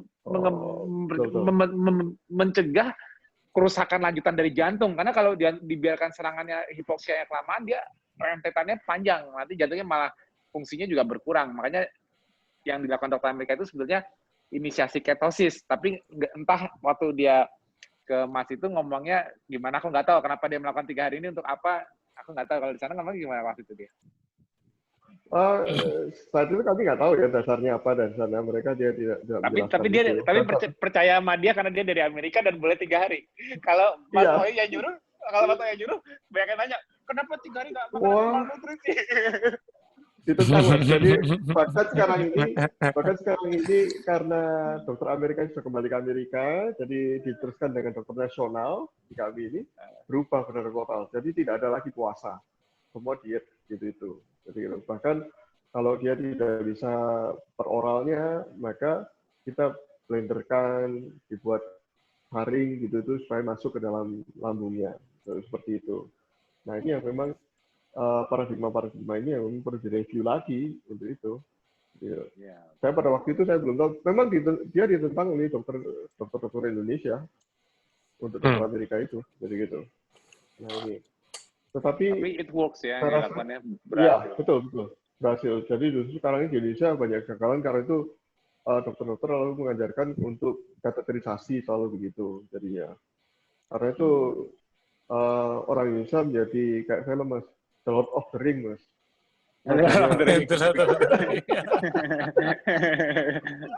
Sudah pasang ring berapa? Ada ring berapa di dalam? Jadi Lord of the Ring. Udah nanya berapa ring kepasang. Ya udah, jadi itu. Tapi saya rasa bagus sekali, saya juga mungkin memberi dorongan bagi para warrior ini terus menyuarakan mengenai KF ini di masa pandemi ini, karena saya merasa bahwa dengan kita KF LS ini, maka imun kita juga akan baik dan meningkat. Dan pertahanan terakhir kita ini adalah tubuh kita sendiri. Jadi begini, kalau orang mengatakan bahwa garda terdepan adalah masyarakat, betul. Jadi disitulah masyarakat akan berperan langsung dengan COVID, ya, karena pola hidup dan sebagainya. Kemudian rumah sakit adalah benteng terakhir. Karena apa benteng? Berarti dia selalu ada proteksi kan memang. Tetapi dari situ yang paling terakhir benteng atau core-nya benteng itu adalah tubuh kita. Karena pakai masker pun, ini saja masker, jadi pakai masker pun ini sudah hanya nahan masker yang bagus, N95 itu aja hanya nahan sampai 95% gitu loh. Nah, berarti ada sisa yang masuk ke dalam tubuh kita. Jadi kalau ternyata tubuh kita imunnya kurang baik, meskipun viral load-nya sedikit, bisa juga bereaksi jadi sakit jadinya. Iya, bisa fatal juga. Karena kecepatan replikasi. Betul. Jadi apalagi perlu diketahui juga, ini kan virus RNA ya. RNA itu mudah sekali mutasi soalnya. Dan untuk mencari vaksinnya sangat sulit. Banyak orang mengatakan bahwa 2021 nanti akhir ketemu. Dan kemarin ada pakar mikrobiologi dari UNER mengatakan kalau toh nemu vaksinnya, maka vaksin ini hanya bisa berjalan seperti vaksin flu. Itu setahun lagi harus di booster lagi. Jadi ya, bahkan ada pengulangan lagi. Karena vaksin flu itu kan hanya cuma setahun saja masanya. Nah, itu berdasarkan perhitungan kemarin bocorannya beberapa negara menjualnya agak murah sih, sekitar 80.000 per vaksinnya kira-kira nanti itu. Tapi kali jumlah penduduk Indonesia 270 sekarang nggak salah. Berapa sudah mampu nggak negara ini? Iya, masalahnya mampu apa enggak gitu. Iya, akhirnya kita sendiri lah yang harus memperkuat daya tahan tubuh ini jadinya. Nah, kembali ke diri solusi kita. terbaik kayak gitu. Jadi memang KF ini menjadi kalau bisa jadi apa ya, motivator atau jadi terobosan untuk survival di masa pandemi ini. Karena pandemi kita nggak tahu, Mas. Jadi sampai kapan ini. Negara lain sudah siap-siap gelombang kedua, negara kita gelombang pertama saja belum, Mas. Belum selesai ya. Iya. Masih kurvanya nanjak terus. Iya, betul. Jadi gitu. Cuma kita nggak bisa nyalain pemerintah. Pemerintah kalau lockdown terus dia juga nggak mampu biayain negara. Pasti. Itu masalah. Betul. Jadi memang harus kembali ke masyarakat. Jadi masyarakatnya selain dia ngikutin protokol new normal, tapi mereka sendiri kalau nggak punya kesadaran metaboliknya, nggak punya kesadaran, sebenarnya sih kesadaran itu dapat kalau ada yang menginfokan mereka, insya Allah. Tapi ya itulah, makanya targetnya kenapa aku tuh dari kemarin itu lagi ngumpulin data nih, Mas. Kalau Mas Oi juga di sana ada pasien COVID yang statusnya bukan dalam isolasi, tapi masih bisa kita handle, kita bimbing. Aku kebetulan juga sama tim penyusun. Di sini Mbak Aim atau Mbak Irma ikut nggak di sekarang? Ada nggak Coba Mas? Mbak Aim ada, Mas? Mbak Aim. Ya. Mbak Aim Iya, ada. kemarin yang megang salah satu kasus di Sidoarjo itu siapa? Mbak Aim apa Mbak Irma? Saya sama Dokter Chandra. Coba nggak usah sebutin namanya, tapi ceritain aja kabar bagus dari hasil kita di sana. Bilang aja Mau pasien cerita A sebentar. gitu aja. Pasien A, jangan sebutin namanya. Sekarang ini ya Mas ya? Ya, yang kemarin dapat hasil dari rumah sakit itu, yang Siloam. Ini tadi setiap hari saya diinfo sama istrinya bahwa progresnya itu sangat stabil. Malah yang sekarang ini yang was-was itu malah istri, anak dan eyangnya. Kan yang sakit itu Pak suami itu kan obesitas, Mas. Jadi tidak tahu kuman virusnya itu masuk kapan, keluhannya itu hanya sakit perut, rapidnya itu non reaktif, tapi fototoraknya sudah tidak bagus dan NLR-nya sudah tinggi. Ya, turun. Nah, itu kan alhamdulillah saja kan ada kakaknya Mbak Tiur itu yang sudah KF. Namanya nggak usah disebut, Mbak. Oh iya, lupa saya, maaf. kita kan jaga identitas. Jadi biar orang kalau begini, pokoknya yang lain nggak usah tahu kalau mau referensi ke kita, pokoknya kita tetap jaga identitas, kita cuma butuh datanya doang karena kita mau maju ke Menkes. Lanjut, Mbak. Jadi kakaknya sama adiknya si pasien itu sudah KF. Kemudian alhamdulillah lagi kan awareness, maksudnya peduli sama kesehatan saudaranya. Ya. Ada indikasi ke sana. Jadi kalau orang yang tidak peduli kan maksudnya dikira mungkin sakit mah biasa, sakit tipes biasa, dikiranya sakit DB, sehingga kan penanganannya itu kan telat di awalnya itu. Nah, itu setelah melakukan pemeriksaan rapid, torak, itu kan kemudian hari pertama itu puasa 24 jam kayak di buku itu ya Mas ya. Dari buku, betul. Diare terus Mas, diare sampai 10 kali. Tapi bapaknya fine-fine aja. Maksudnya nggak yang terus nggak lemes, nggak apa gitu ya. Tapi ya diare terus, warna hitam, bahkan juga ya seperti kayak detok orang KF itu Mas. Kemudian hari kedua masih tetap diare dan itu demam masih 2 hari itu demam. Kemudian hari ketiga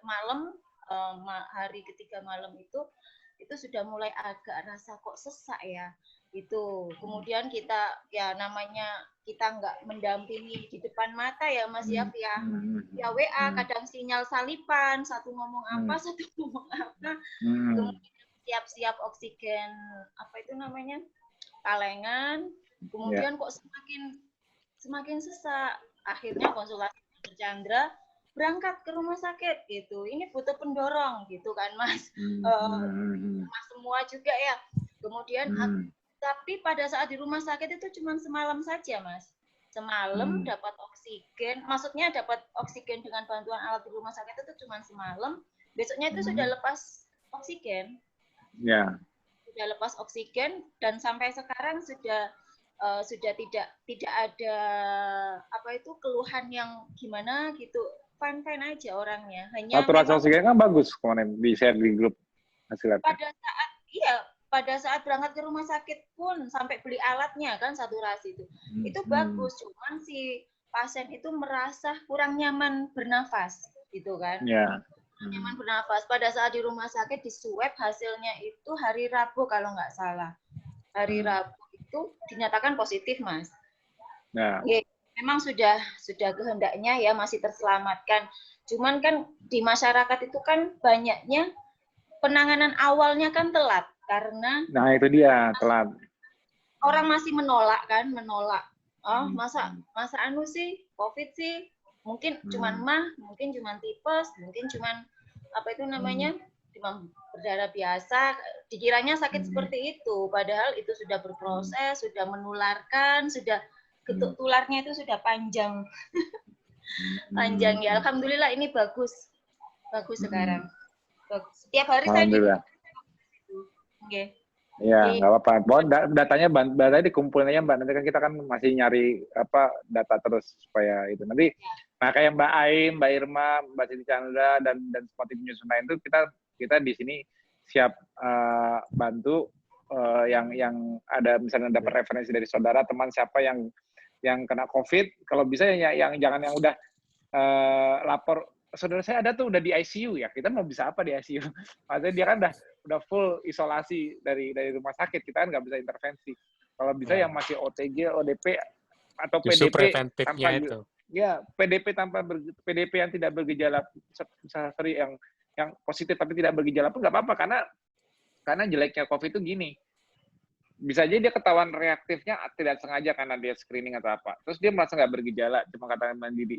Tapi yang nggak dia sadari, kalau dia nggak ngerti cara menjaga tubuhnya pada saat masih dia swab positif atau rapid positif dan swab positif tapi dia nggak bergejala, tapi kalau dia nggak ngerti untuk jadi bad host gimana, itu begitu limfositnya drop, NLR naik, itu gejalanya kayak tiba-tiba datang. Jadi kayak kebanyakan sekarang itu yang orang COVID itu kebanyakan sampai rumah sakit itu sebetulnya dia udah hari ke-6, hari ke-7 dari infeksi. Bukan hari, jarang banget orang ke rumah sakit hari pertama diinfeksi, tahu dari mana dia? Ya kan? Jadi justru pada hari ke-6, hari ke-7 tiba-tiba langsung jadi pas fatalnya. Jadi dari hari pertama sampai hari ke-7 itu limfositnya sudah mulai turun. Nah, pada saat dia bergejala sudah mengalami T-cell exhaustion, maksudnya limfositnya drop, itu naik ke fatalnya cepat.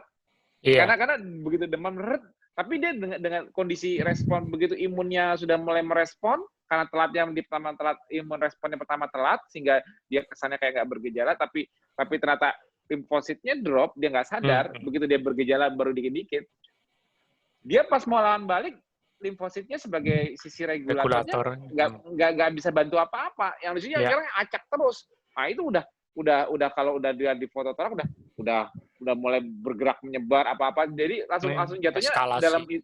dari masuk rumah sakit itu nggak sampai 2-3 hari perburukan. Jadi kayak datangnya masih jalan, terus tiba-tiba hari kedua kok udah masuk ke ICU. Coba Mas Oid pernah nggak lihat kasus-kasus kayak gitu? Iya. Ada, Mas. Jadi di rumah sakit kami sendiri kemarin juga ada ibu hamil. Jadi sebelumnya datang dengan partus iminen. Jadi mau melahirkan, tetapi belum waktunya, tidak ada gejala apapun, kemudian dipulangkan karena kontraksinya sudah bisa dikendalikan. 3 hari kemudian datang dengan sesak nafas, terus kemudian hanya 2 hari di tempat kami rujuk, karena kami bukan rumah sakit rujukan, kami rujuk ke tempatnya sana, hanya di UGD langsung meninggal. Dan itu yang jadi fokus juga dari Dr. Somo di Jawa Timur, terutama Surabaya, ada yang namanya happy hypoxia. Jadi pasien COVID ini ada fenomena tidak merasa sesak nafas, meskipun saturasi oksigennya kurang dari 90, bahkan 80, itu tanpa ada keluhan. Tadi yang dikatakan Mas Tio tadi itu, tiba-tiba paru-parunya buruk sekali jadinya. Padahal sebenarnya, jadi NLR-nya sudah makin tinggi, jadi makin buruk, limfositnya makin rendah, neutrofilnya makin tinggi. Tetapi itu tidak cocok dengan gejala dari hasil laboratorium, dan foto toraksnya tidak sesuai dengan gejala klinisnya. Bahkan beberapa dokter itu yang dirawat di sana, yang akhirnya meninggal itu, masih bisa WA, kayak pesan terakhirnya gitu itu. Betul. Nah, dan kemudian di foto masih pakai hanya nasal kanul ya namanya, yang oksigen dengan nasal itu, ternyata besok sudah memburuk dan meninggal. Nah ini yang memang perlu diwaspadai, hati-hati di situ. Sesak tiba-tiba, Mas. Iya, betul. Dan ini yang memang kalau menurut saya ada komorbidnya, yang jelas itu. Dan menurut saya ini memang pandemi ini konspirasi. Tapi konspirasi antara penyakit menular dan penyakit tidak menular, Mas. Iya, betul. Iya, betul. Benar itu. Betul, bukan masalah politik ya, tetapi saya setuju konspirasinya itu. Sinergi. Berbeda dengan infeksi yang lain, contoh demam berdarah. Dia bisa mengenai siapapun dari tanpa melihat itu, dan tidak ada faktor-faktor yang memperburuk demam berdarah itu. Nah, inilah yang saya sebutkan konspirasi antara PTM, penyakit tidak menular, dengan penyakit menular PTM. Jadi itu. Jadi itu yang konspirasi. Jadi ini yang luar biasa jadinya. Ini karena itu yang kita bisa benahi adalah dari segi PTM-nya, penyakit tidak menularnya. Jadi pola hidup, pola makan, itu poinnya yang harus kita benahi. Dan KF ini adalah sarana yang sangat tepat untuk melakukannya. karena kita tidak bisa menghindari virusnya. Virusnya sendiri makin lama makin banyak, kemudian bisa mutasi yang tidak bisa kita duga, ya. Lalu pola hidup masyarakat lingkungan kita sekarang ini, apakah bisa semuanya pakai masker dengan baik? Nggak bisa kan kita cegah. Susah. Bahkan dikatakan sekarang ini mau mengarah ke airborne disease. Jadi artinya bukan droplet lagi, tapi virusnya bisa di udara selama 8 jam gitu loh. Tapi ternyata itu memang benar, tetapi hanya pada ruangan tertutup saja yang tidak ada dengan baik. Kemudian crowded. Nah sekarang kan masyarakat kan tidak bisa membedakan antara new normal dan normal. Jadi merasa normal, ya makan, ketemu kumpul balik lagi karbo. Ya sudah, itu berhubungan, dan kita sendiri juga dari KF sendiri juga harus tidak bisa jumawa, artinya sombong bahwa kita kuat kok. Tetapi kalau tadi pernah di PFH kapan itu Mas dia mengatakan hati-hati dengan viral load kan? Ya, dosis. Jadi pengaruhnya dosis. Dosis paparan. Dosisnya itu, dosis paparan. Jadi itu yang berbahaya. Jadi, makanya resiko terbesar kan di resiko terbesar itu di nakes. Kenapa? Karena walaupun menakes yang KF pun juga tetap harus jaga. Kenapa? Karena kapasitas. Jadi gini, naturalnya manusia ketemu virus itu selalu dalam dosis rendah. Karena di nature di alam ya. Nah, tapi kalau di kondisi semakin padat populasi, cara virus menularkan itu sudah nggak natural. Kenapa? Karena dosisnya makin gede. Jadi kadang-kadang bisa kalau terlalu gede dosisnya, imun kita walaupun bagus tapi nggak siap karena overwhelm. Karena terlalu banyak yang jadi beberapa titik sekaligus replikasi karena exposure-nya itu lebih banyak dibanding cuma berapa titik direspon. Tapi kalau tiba-tiba dosisnya tiba-tiba banyak yang terinfeksi dan banyak yang replikasi kan overwhelm juga. Kewalahan. Itu yang aku maksud dengan dosis. Jadi dosis terbesar itu pasti di rumah sakit. Dosis terbesar juga di luaran pada saat banyak orang berkerumun. Nah, itu yang harus benar-benar diwaspadai itu. Jadi memang kita harus, tapi tadi itu saya katakan bahwa benteng terakhir adalah tubuh kita. Karena itu kita harus care terhadap tubuh kita. Tanpa itu kita nggak bisa. Sebagus apapun masker yang kita pakai, face shield, goggle, tetap bisa memasukkan. Apalagi kalau cara pakainya juga salah, Mas. Itu yang berbahaya. Justru gitu. Kalian, Mas, saya titip, Mas, dalam forum ini kalau bisa, edukasi semuanya. Boleh? Boleh dong. Jadi misalnya pakai masker begini, ya. Nah, di masyarakat banyak yang pakai masker, tapi gini, Mas. Nah, ini sama saja. Kalau di ini virusnya nampil sini, ini di vacuum cleaner masuk ke sini. Ya. Nah, ini yang salah. Bahkan pejabat pun melakukan seperti ini. Dia sudah terekspos. Itu nggak pakai masker. Jadi gitu. Jadi kalau melepas masker, seharusnya bukan diturunkan gini, tapi dilepas satu sini. Kemudian karena itu nakes-nakes juga terkena itu, meskipun sudah pakai masker, ternyata salah dalam menggunakannya. Salah satunya juga sering dipegang ini, nah gini, terus betulkan gini. Ini kan setiap kali pegang di depan gini, kita harus cuci tangan. Pokoknya pegang masker harus cuci tangan. Nah, tapi kan kita nggak pernah menyadari, pegang-pegang gini, kemudian ngucek mata, masuklah ke mukosa mata. Atau kemudian, maaf, ngupil ya. Masukkan itu. Nah, inilah yang dikatakan, saya saja di Kota Batu, saya coba survei di pasar itu, sebagian besar sudah pakai masker, tetapi cara makainya yang salah. Soal di bawah gini, atau di sini. Ya kan? Nah, jadi ya, demikian juga di rumah sakit, ternyata tidak semua orang bisa disiplin seperti itu. Karena itu ada fenomena unik, jadi yang menangani COVID, di ruang memang kontraksi dengan COVID, ternyata dites, rapid testnya non-reaktif semuanya. Jadi justru yang tidak khusus dengan COVID justru menjadi korbannya. Dan IDI sudah state kemarin menyatakan bahwa sebagian besar dokter yang meninggal itu tidak berhubungan langsung dengan COVID. Dan di awal-awal kalau nggak salah direktur saja 4 orang yang kan direktur sudah menangani pasien. Oh ya? Gitu ya, serem juga. Iya. Jadi yang kebanyakan yang kena itu nakes itu bukan yang langsung dengan COVID. Yang berhubungan dengan pasien maksudnya. Bukan. Ya, maksudnya bukan yang COVID langsung. Iya. Justru yang berhubungan dengan pasien langsung, itu mereka APD-nya lengkap dan selalu Iya. diawasi bagaimana cara pakainya, bagaimana cara melepasnya, gitu. Oh iya, betul juga sih. Ada Jadi, proseduralnya soalnya. Iya, karena itu tadi kalau Mas Tio katakan bahwa di rumah sakit itu banyak virusnya, iya, tetapi dengan proteksi yang lebih, protokol kesehatan yang lebih ketat memang dibandingkan dengan masyarakat umum, maka rumah sakit itu adalah garda terakhir.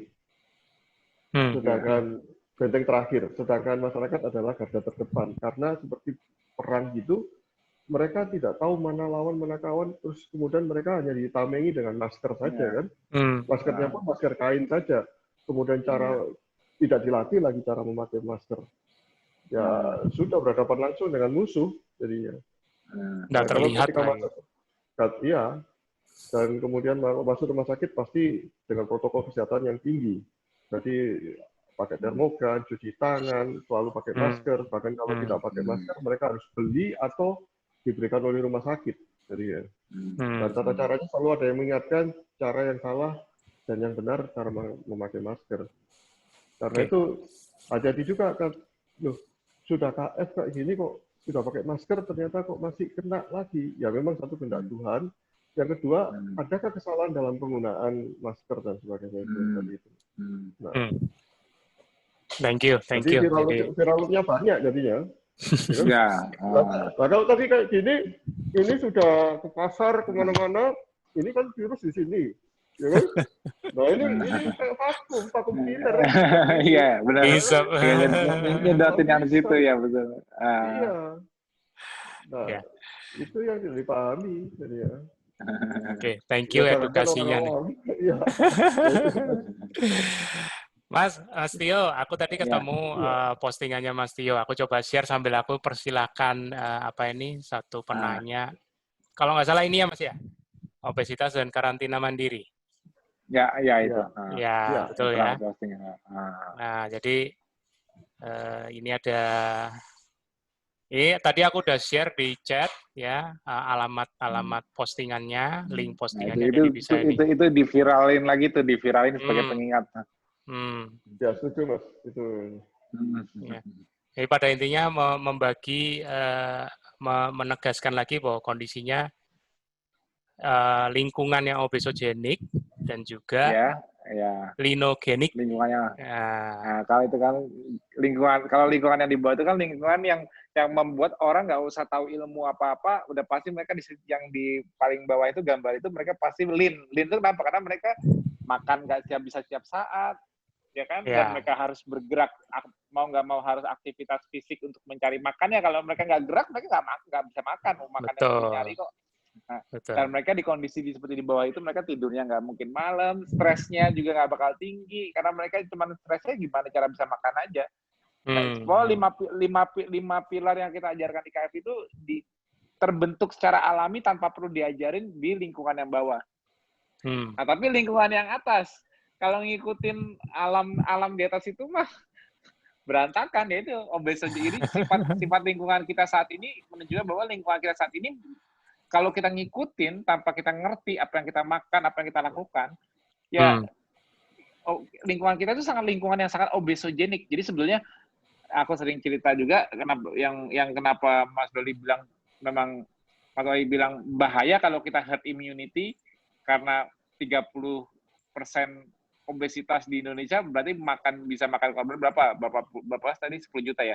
10 juta orang fatal meninggal. Iya, fatal. Kenapa? Karena sudah ditunjuk bahwa lingkungan kita sudah disetting jadi lingkungan obesogenik.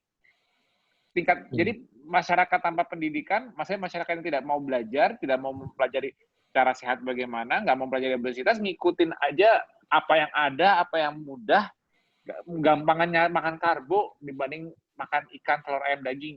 Susah itu kalau makan itu, mahal. Kalau mahal cuma bisa makan sekali sehari. Ya memang akhirnya sama kayak yang di bawah. Pada saat sesuatu yang mahal, sesuatu yang sulit, akhirnya kita hanya terbatas makannya. Ya sama seperti kondisi alam di bawah, kita membentuk kembali kondisi obesogenik yang sudah ada sekarang menjadi linogenik dengan boundaries yang kita bikin. Kenapa kok mau aja susah-susah gaya hidup KF, nggak bisa makan dari pagi, nggak bisa makan apa aja, makan milih-milih, Ya sebetulnya kita secara nggak langsung kita membentuk cara hidup yang dibentuk oleh alam dulu sebelum terkorupsi. Nah, sekarang kan alam sekarang kan bukan terkorupsi, tapi alam sekarang kan sifatnya itu kan kalau kita ngikutin keluar dari sini kita tinggal beli lapar nggak lapar tinggal makan karena pengen enak Betul. dan terjangkau kan makan terus aduh malas jalan ke sana udah naik ojek naik apa sampai kantor duduk lagi. Ya kita kalau ngikutin alam sekarang sih sebetulnya ngapain kita gerak, ngapain kita nggak makan, ngapain kita tidur cepet nanti malam ada sinetron kok masih ada apa bola apa misalnya. Nah itu jadi yang sebetulnya kalau dipikir-pikir yang merusak manusia sekarang ya alam, karena alamnya sifatnya obesogenik dan sindrom metabolik genik. karena membuat orang mudah mengalami sindrom metabolik kalau nggak punya ilmunya. Makanya aku bilang KF itu perlu nah itu yang aku bilang devolution tuh. Sedentary lifestyle kita itu dibentuk oleh alam. Makanya kalau kayak Mas Oi olahraga itu sebetulnya kayak udah jadi kebutuhan karena kalau nggak olahraga nggak seger, udah nggak mikir wah harus six pack keker kayak Mas Tio kan enggak kan, tapi yang penting karena aku tahu kalau aku olahraga itu aku lebih fit, lebih itu, jadi nggak usah ekspektasi harus yang wah pengen jadi, jangan terlalu mikir estetika. Di KF itu kayak aku olahraga nggak mikir mau kapan otot gedenya, mau kapan, itu bodo amat. Yang penting kalau aku udah nge-gym tuh kayaknya udah kalau udah olahraga kayaknya kalau nggak olahraga kayak something missing. Jadi kayak jadikan olahraga itu sebuah kebutuhan, jangan suatu target nanti kalau gue udah six pack udah nggak mau olahraga lagi, ngapain. Jadi kayak kalau orang udah KF itu udah ngerasain bagaimana dia bisa melepas lemak. Aduh, ini ngantuk nih, lari sebentar atau ngangkat beban sebentar, push up sebentar, plank sebentar, melek lagi. Ternyata kalau kita mau seger itu nggak harus makan ya. Ternyata buka kulkas di dalam bisa ya, cuman tinggal kasih demand ke badan dalam bentuk apa? Kasih naikin heartbeat atau impact beban gitu ke kita. Jadi kayak kita langsung itu udah seger lagi. Jadi kayaknya kita bisa akses sesuatu dari dalam dengan mudah sekarang ini karena kita sudah fat burning mode. Di mana dulunya kalau kita masih glucose burning mode, masih hanya mengandalkan gula, percaya deh, banyak gerak belum makan selesai. Udah malah aduh butuh buru-buru makan lagi nih biar seger lagi. Nah, biar ada energi. Nah, itu kelebihan kita yang kita nggak sadari. Jadi kelebihan kita memiliki fat burning mode metabolism, itu kita memiliki kemampuan seperti sisi evolusi manusia nih yang ditunjukkan sama Mas Budi. Jadi sisi evolusi manusia itu makanan itu tidak yang teori kalori itu jadi nggak berlaku. Kenapa sekarang banyak kalau mau segera jangan kurang kalorinya, makan harus 2.500 kalori, jangan sampai kurang, jangan sampai apa. Nah, yang mereka lupakan dari total kalori itu kan emang lemak di badan kita bukan sumber kalori, gitu loh. Jadi seakan-akan kalau kita makannya kurang, sisa kalorinya itu membuat kita lemas apa. Padahal kalau kita udah fat burning mode, anggap aja cuma makan 800 atau 1.000 kalori deh, karena makan omat misalnya, atau 1.500 kalori karena makan omat. Sisanya kita menuin dari mana? Lah itu pipi perut pahamu buat apa? Emang itu bukan kalori. Nah, jadi kita sudah bisa melihat kalori sebagai sumber energi itu secara endocentrically. Kalau tadinya cuma exocentrically bahwa aku harus makan sejumlah kalori sekian. Nah, tapi sebetulnya untuk energi kalori kita bisa ngambil dari dalam, tapi masalahnya di dalam kan yang banyak kan lemak bukan gula. Kalau kamu di dalam banyak gula berarti kamu diabetes. Kan nggak mau. Makanya kemampuan kita bisa mengakses lemak di badan inilah yang luar biasa, karena kita kembali memiliki kemampuan ancestral metabolism. Kita kemampuan untuk bergerak mencari makan. Walaupun kita sekarang cari makannya nggak harus dengan bergerak, harus dengan otak, bekerja dan sebagainya. Tapi basicnya kita memiliki ancestral lifestyle yang kita sebetulnya harus bisa menerapkannya jadi gaya hidup sekarang ini. Ya selain untuk menjaga kesehatan, juga di masa pandemi, benar kata Mas Ali, ini justru malah membuat imun kita itu malah responsif, siap.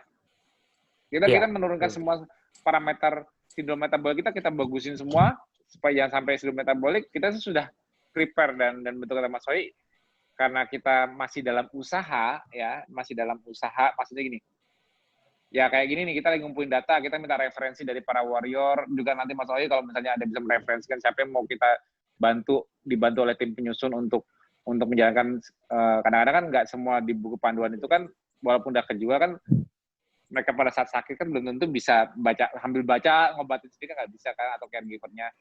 Nah, kita siap membantu dan identitas juga dirahasiakan, tapi kita nanti butuhnya untuk data, karena data ini ya insya Allah kita mau pelan-pelan maju ke otoritas tertinggi yaitu Menkes dengan mengumpulkan data-data keberhasilan metabolic conditioning, sehingga nanti yang teriak bukan para warrior lagi. Paling efektif kan kalau otoritas sudah bilang, ya penting nih, obesitas harus dibereskan, penting nih, karbo harus diturunkan. Karena ini, jadi kalau akarnya itu, walaupun kita semua living proof, kita kan cuma bisa menginspirasi. Maksudnya gini, kita cuma bisa menginspirasi sekitar kita, lewat KF Challenge di grup kita, saudara-saudara kita, ya yang kita lakukan tiap hari di KF apa? Menginspirasi kan, mengajak, mengapa, tapi toh terus batas itu. Tapi orang kalau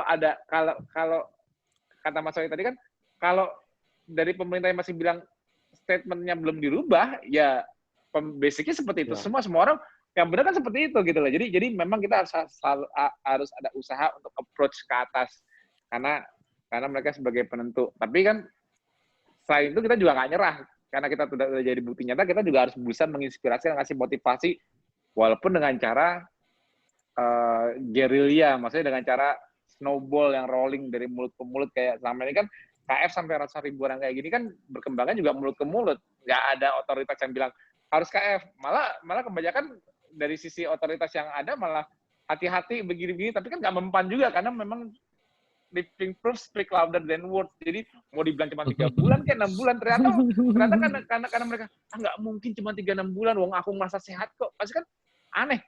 Berarti kalau di atas 6 bulan, hitungan 3 bulan ke depan, berarti bulan ke-9 pasti gue sakit kalau gue terusin. Tapi ternyata enggak, malah makin sehat. Nah, itu dia yang jadinya membuat jadi yang melarang ini kok kayak cuma teori-teori doang. Kenapa? Karena mereka melarang berdasarkan norma. Jadi nggak normal gitu. Jadi kalau mau diet 3-6 bulan aja. Jangan jadi lifestyle. Lifestyle itu ya makan normal lagi, makan nasi lagi apa-apa. Karena kenapa lifestyle itu makan normal lagi, makan nasi lagi? Karena itu norm kita anggap di dunia modern sekarang. Ini yang itu normal, normalnya. kamu nggak normal. Kita yang nggak normal, mereka normal. Padahal mereka nggak ngerti aja. Normalnya benar kayak gimana? Ya, jutaan tahun manusia hidupnya kayak kita. Makanya gini, manusia itu makan dengan cara trading, makan dengan cara beli, itu coba berapa ratus, berapa ribu tahun sih? Nah, manusia cari makan dengan cara nggak ada tetap, kalau mau makan ya lu harus nyari makanan lu sendiri, harus berburu kah, harus apa, foraging lah. Itu berapa lama kalau dibandingin timeline manusia di bumi selama itu, antara dia dagang, tukar beli, ada yang menyediakan, tinggal membeli tanpa perlu usaha, sama yang harus nyari sendiri. Itu kalau dibandingin yang pakai duit ini, yang pakai alat tukar ini, itu baru sekejap mata dari seluruh timeline manusia. Baru dari 100% manusia ada di bumi, itu mungkin baru 0,1% time waktu manusia mulai berubah dengan pertukaran. Jadi mereka nggak perlu punya effort harus nyari makanannya, tinggal nih duitnya. Nah, dan ini yang dianggap normal karena disinilah ilmu pengetahuan menjadi berkembang. Jadi semua data, semua sejarah, semua penelitian pasti berdasarkan orang yang sudah makan karbo karena sudah ada pertanian dan sebagainya. Jadi ini yang dianggap normal. Padahal enggak. Padahal kita justru malah memflip koin di mana kita mengangkat kembali di ancestral metabolism yang kok bisa ya nggak makan. Makanya kan teman-teman Mas Oyi pada bilang, ya sekarang udah sama keto percaya deh, tapi nggak sanggup. Dia juga masih ngomong nggak heran. Kenapa? Karena mereka itu sebetulnya udah kehilangan kemampuan primitif yang itu dibawa dari lahir. Mereka nggak sadar waktu kecil mereka susah banget disuruh makan sama orang tuanya, pagi-pagi masih gedabikan pengennya keluar rumah. Begini kalau makan maunya makan lauknya doang. Mereka udah lupa. Sekarang mereka daripada makan lauk doang, mending gue makan nasi pakai ayam satu deh, daripada nggak cuma makan ayam doang.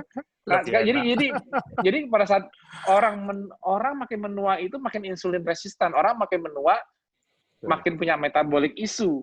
Tapi jawabannya bukan yang memperbaiki metabolic issue, ialah apa? Harusnya kalau makin nggak toleransi dengan karbo, dia kan ada problem. Dia nggak toleransi dengan karbo, dia merasa gampang ini kayak ini. Contohnya, semakin bertambah umur, semakin sibuk kerja, efeknya semakin tua itu apa? Semakin cepat ngantuk. Gampang ngantuk. Jadi kayak harus ada ngebus apa nih, harus ada booster apa gitu, harus makan dulu, harus apa. Jadi energi. Jadi makin tua seseorang, semakin dia tuh mengandalkan makanan untuk menghilangkan gejala dia. Yes. Sedangkan semakin kita masih muda, kita itu malah makin sering lupa makan. Waktu masih kecil atau muda makin nggak butuh makan. Anak-anak mungkin nggak perlu dikasih makan dulu untuk bertenaga. Sebetulnya mereka tanpa makan pun mereka bertenaga. Kita aja nggak percaya diri. Nah, jadi yang ngerasain kalau nggak makan nggak bertenaga itu sebenarnya kita yang udah tua. Kita yang aku jangan ntar kamu nggak bisa mikir lu di sekolah. Nggak bisa. Oh jangan salah. Saya Mas Oi mikirnya malah jeleng kan kalau waktu belum makan. Iya. Itu. Jadi kita sebetulnya di KFT ngangkat primal human metabolism. Jadi metabolisme primitif yang hilang. Jadi kayak orang udah nggak sadar dan menganggap yang normal ialah kalau kamu mau kuat seharian isi bensin dulu, isi bensin di depan gitu loh. Jadi bayangkan kalau manusia selama di bumi dari sejak dulu makanan dicari isi bensin sebelum kamu berburu ya. Isi bensinnya dari mana? Minum air. Buka kulkas dulu sebentar. Minum air.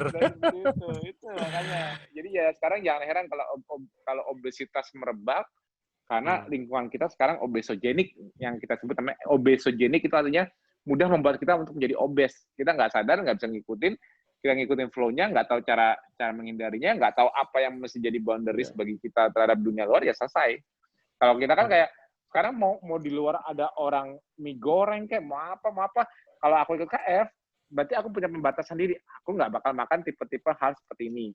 Aku membatasi when aku makannya. Aku makan terserah mau ada orang makan gitu, aku makannya jam sekian sampai jam sekian. Pada saat aku makan, aku memilih makanku aku maunya kayak gini dan kayak gini. Nah, kalau bayangin orang yang nggak punya batasan, yang aku makan sih kapan aja, ada makanan gue makan. Makannya apa? Apa aja yang enak gue makan. Bayangin orang seperti itu. Dilempar ke kota yang semuanya ada dan dia punya duit untuk makan. Selesailah dia.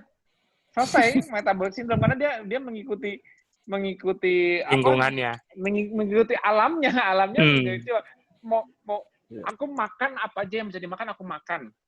Aku makan juga kapan aja, nggak perlu pakai waktu. Oke, orang seperti itu taruh di hutan, selesai dia KF. makan aja tuh daun-daun di hutan tuh banyak kok daun-daunan, kalau mau tuh ada akar-akaran apa, nggak enak Mas. Yang bilang enak siapa? Ada sawi, ada kangkung, ada apa, grogotin aja tuh rebutan sama kambing. Nggak ada yang masakin Mas. Oh ya udah, terus kamu nyari apa? Saya makan kambingnya aja deh. Kambingnya lebih enak. Walaupun cuma dibakar doang kayak lebih enak. Kalau mau makan kambing, kejar dong kambingnya. Masa cuma hai kambing, nggak bakal keluh. Akhirnya dia harus bergerak. Makanya orang yang makan apa aja, yang bilang aduh nikmatin hidup dong, makan apa aja, nggak usah dibatas-batasin, makan dari pagi, nggak usah harus nunda-nunda jam segini. Orang ngomong kayak gitu, oke, kamu ke hutan. Makan apa aja, makan jam berapa aja. Ketemunya makannya kayak kita. Ketemunya makan di atas jam 12, paling hebat. Yang dia makan apa yang dia pilih? Terserah, mau milih makan ke alam, ya terserah. Pasti makan apa? Mau banyakkan nabati atau hewani di hutan. Nanti kan dia bingung, gimana ya? Nggak ada kebun jagung, nggak ada kebun buah. Semuanya sifatnya liar, tumbuh nggak beraturan, seasonal, dan nggak terpenuhi. Akhirnya orang-orang yang nggak punya konsep, nggak mau belajar, kalau taruh hutan mereka selamat. Diselamatkan oleh alamnya yang linogenik. Artinya linogenik artinya alam di hutan itu atau di alam liar itu membuat spesies tersebut jadi lean karena kondisi. Kalau alam sekarang taruh di kota kita nggak tahu cara menghindarinya, ya ini sifatnya obesogenik. Nah, kalau ini dipahami oleh otoritas, sebetulnya mudah. Ya, tapi memang nggak mudah juga sih untuk bikin rule-nya. Tahu sendiri kan, kan memang kan akhirnya kan kalau cara kayak kita kan mengganggu pergerakan ekonomi. Ya aku sih nggak menyalahkan juga sih, walaupun intinya gini, intinya awareness dari tiap orang bahwa tahu mereka sedang berada di situasi alam obesogenik. Ya. Kalau mereka sudah sadar pada masing-masing diri, mereka bisa bikin self awareness dan self limitation. Aku batasi diri sendiri. Nah gitu aja. Tapi kalau untuk menyuruh misalnya pemerintah untuk yang memberi pembatasan, misalnya dicukai gula apa begitu, aduh, kayaknya masih long way to go, kayaknya susah. Jadi memang real kesadarannya ya kita para warrior harus menginspirasikan ke keluarga, teman-teman, sejawat. Kalau kita nggak berubah, kita nggak bisa membatasi diri, kita bakal terjebak di lingkungan obesogenik. Percaya deh.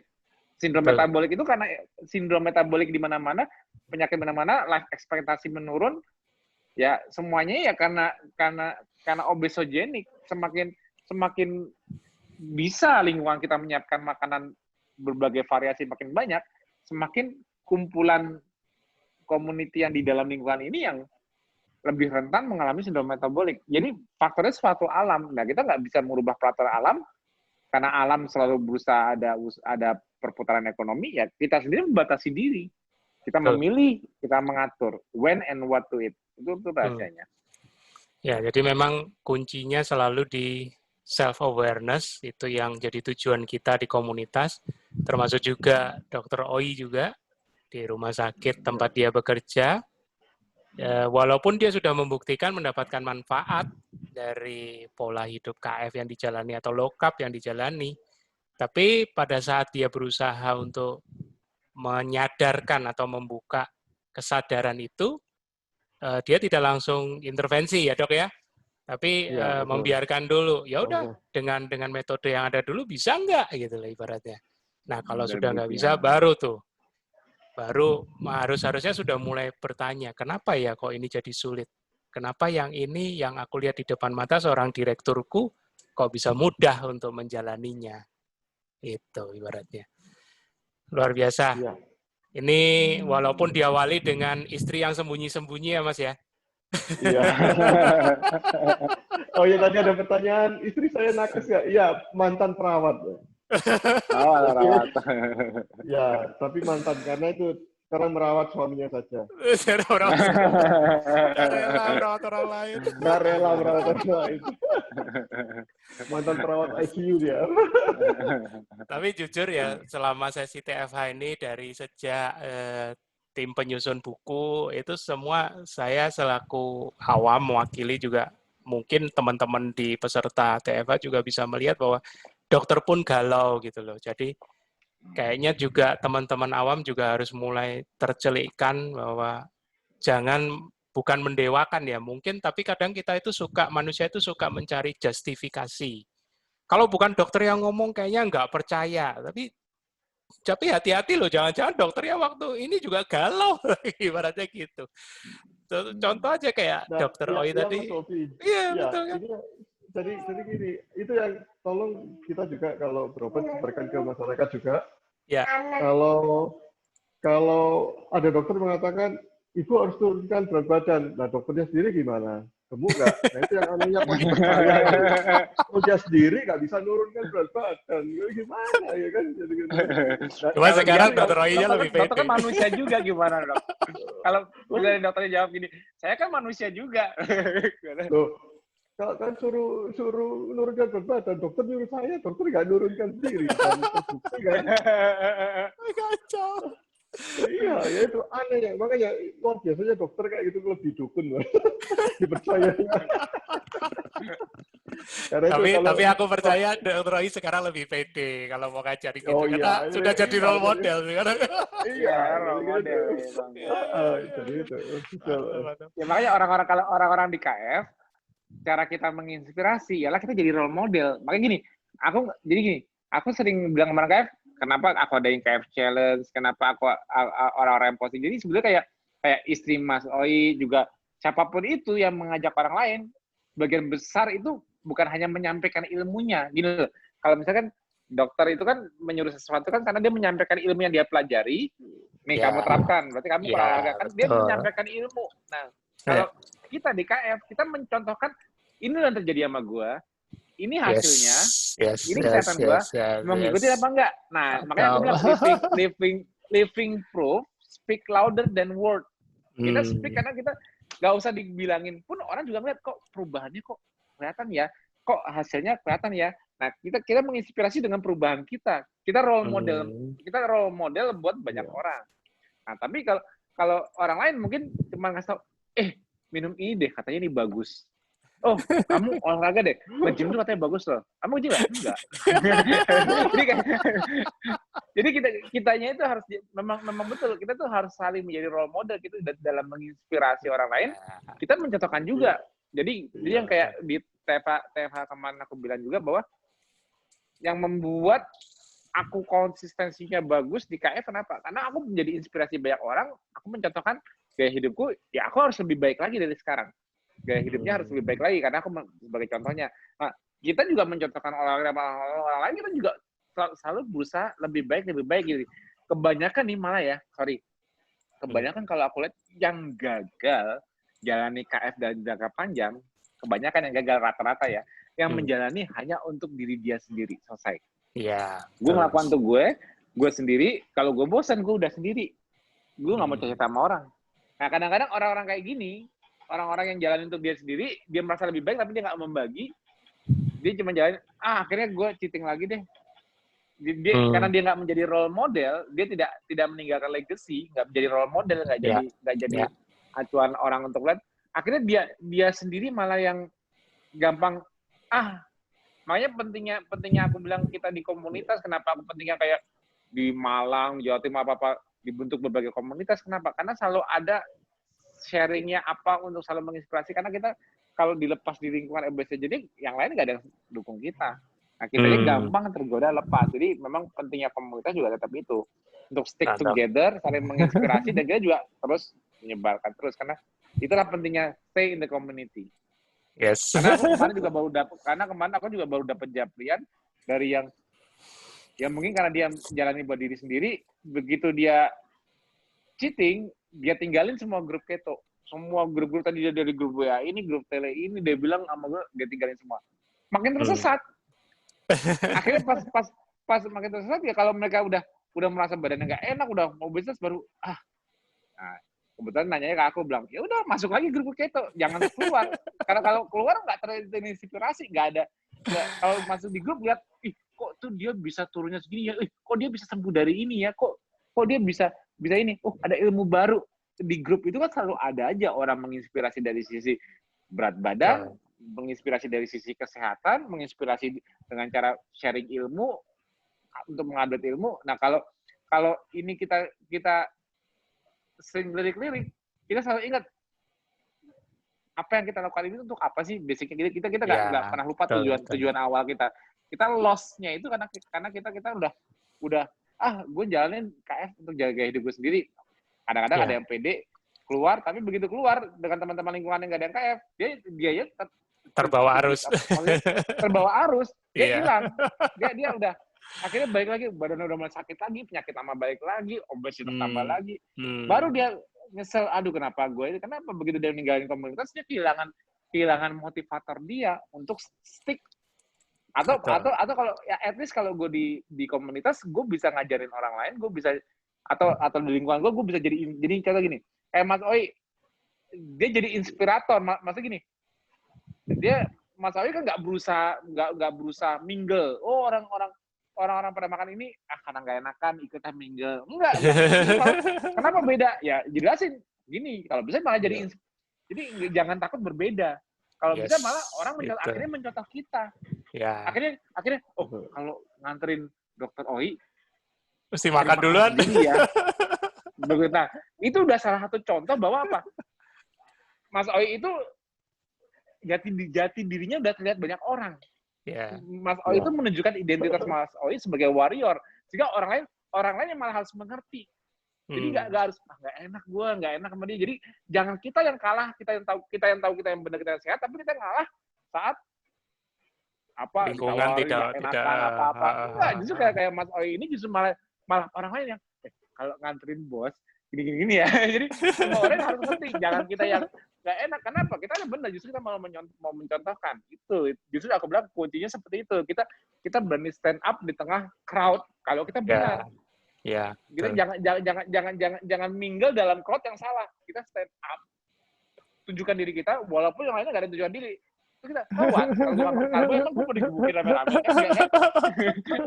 Iya, Mas. Jadi kalau kita nggak makan karbo, kita mau digebukin rame-rame. Kan nggak. Mau dijauhin itu susah, tapi kan nggak ada yang gebukin gue rame-rame kalau gue nggak makan karbo. Paling cuman ngomong seperti cewek kemarin udah nggak asik orang ya gitu. Paling gitu doang, tapi akhirnya mereka mengerti. Akhirnya tuh nggak sering banyak wadah kita akhirnya kalau ngobrol sama teman-temannya, jangan lo makan. Gue tadi mesennya gue lupa, gue suruh pakai kecap. Akhirnya dia nggak makan karbo, dia ngingetin karena dia udah tahu kebiasaan kita. Akhirnya mereka yang berusaha mengerti kita, bukan kita yang harus mengerti mereka. Udah lo makan ini pasa-pasa. Itu yang kuncinya jadi warrior itu kita harus bisa menunjukkan identitas. Malah akhirnya kita dicontoh. Kalau kita bisa mempertahankan identitas kita sebagai warrior, kita dicontoh, bukan kita mencontoh. Jadi ya di awal betul. Di awal kemarin itu sempat ya di awal beberapa kan dengan ketua yayasan dengan yang bos-bos itu selalu goda, ayo ini gue enak, ya kan? Tapi jawaban saya adalah enggak, saya masih ingat kok rasanya.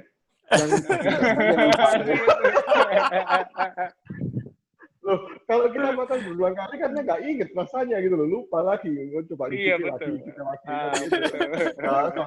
Itu sih. Iya, harus pinter-pinter kita harus bisa ya menjaga, tapi kita harus pinter-pinter ininya. Betul, emang kunci kayak gitu. Tapi justru kayak gitu, mereka gini, makanya kan banyak yang bilang sama Mas Oi bilang, aku tahu keto bagus, tapi aku nggak sanggup. Itu sebetulnya mereka tuh sudah mengakui. Mereka udah mungkin dulunya yang ngomong kayak gitu, dulunya ngebully karena mereka apaan sih ini nggak hasil gini, jadi ngebully. Tapi akhirnya mereka kalau mereka udah ngomong kayak gitu udah, iya aku tahu itu bagus tapi aku nggak sanggup. Itu mereka udah bendera putih. jadi sebenarnya kita menang dalam menginspirasi. Mereka udah bendera putih. Iya. Iya kan karena orang sekitar kita tahu ini tahu bagus sih kayak contoh gini. Orang-orang lihat ini orang kok udah 3 tahun 4 tahun. Kalau orang biasanya kalau diet berat badannya naik turun ya, udah kurus tapi nanti gemuk lagi, kurus nanti gemuk lagi.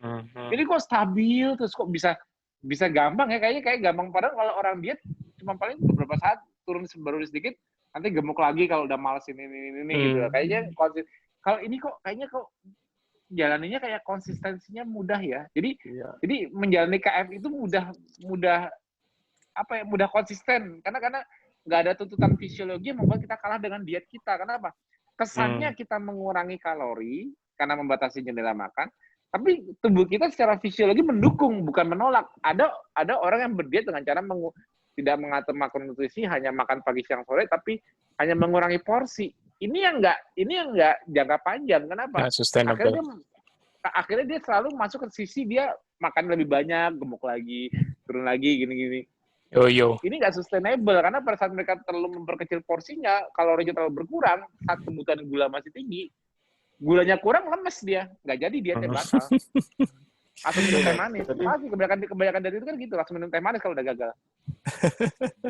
Oke.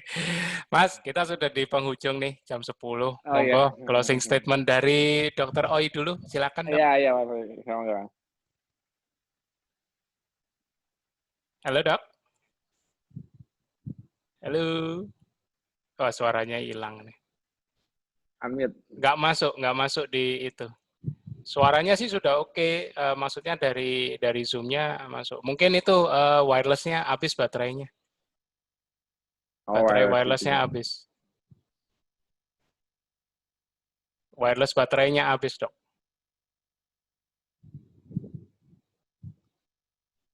Emang tadi pakai wireless ya? Atau pakai kabel? Iya, pakai Bluetooth dia. Dia pakai Bluetooth.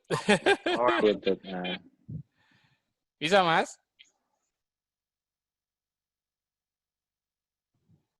Makanya kalau aku pakai satu-satu. Aku pakai satu dulu, nanti kalau ini nggak habis, aku ganti satu ini. Nggak mau aku pasang dua-duanya.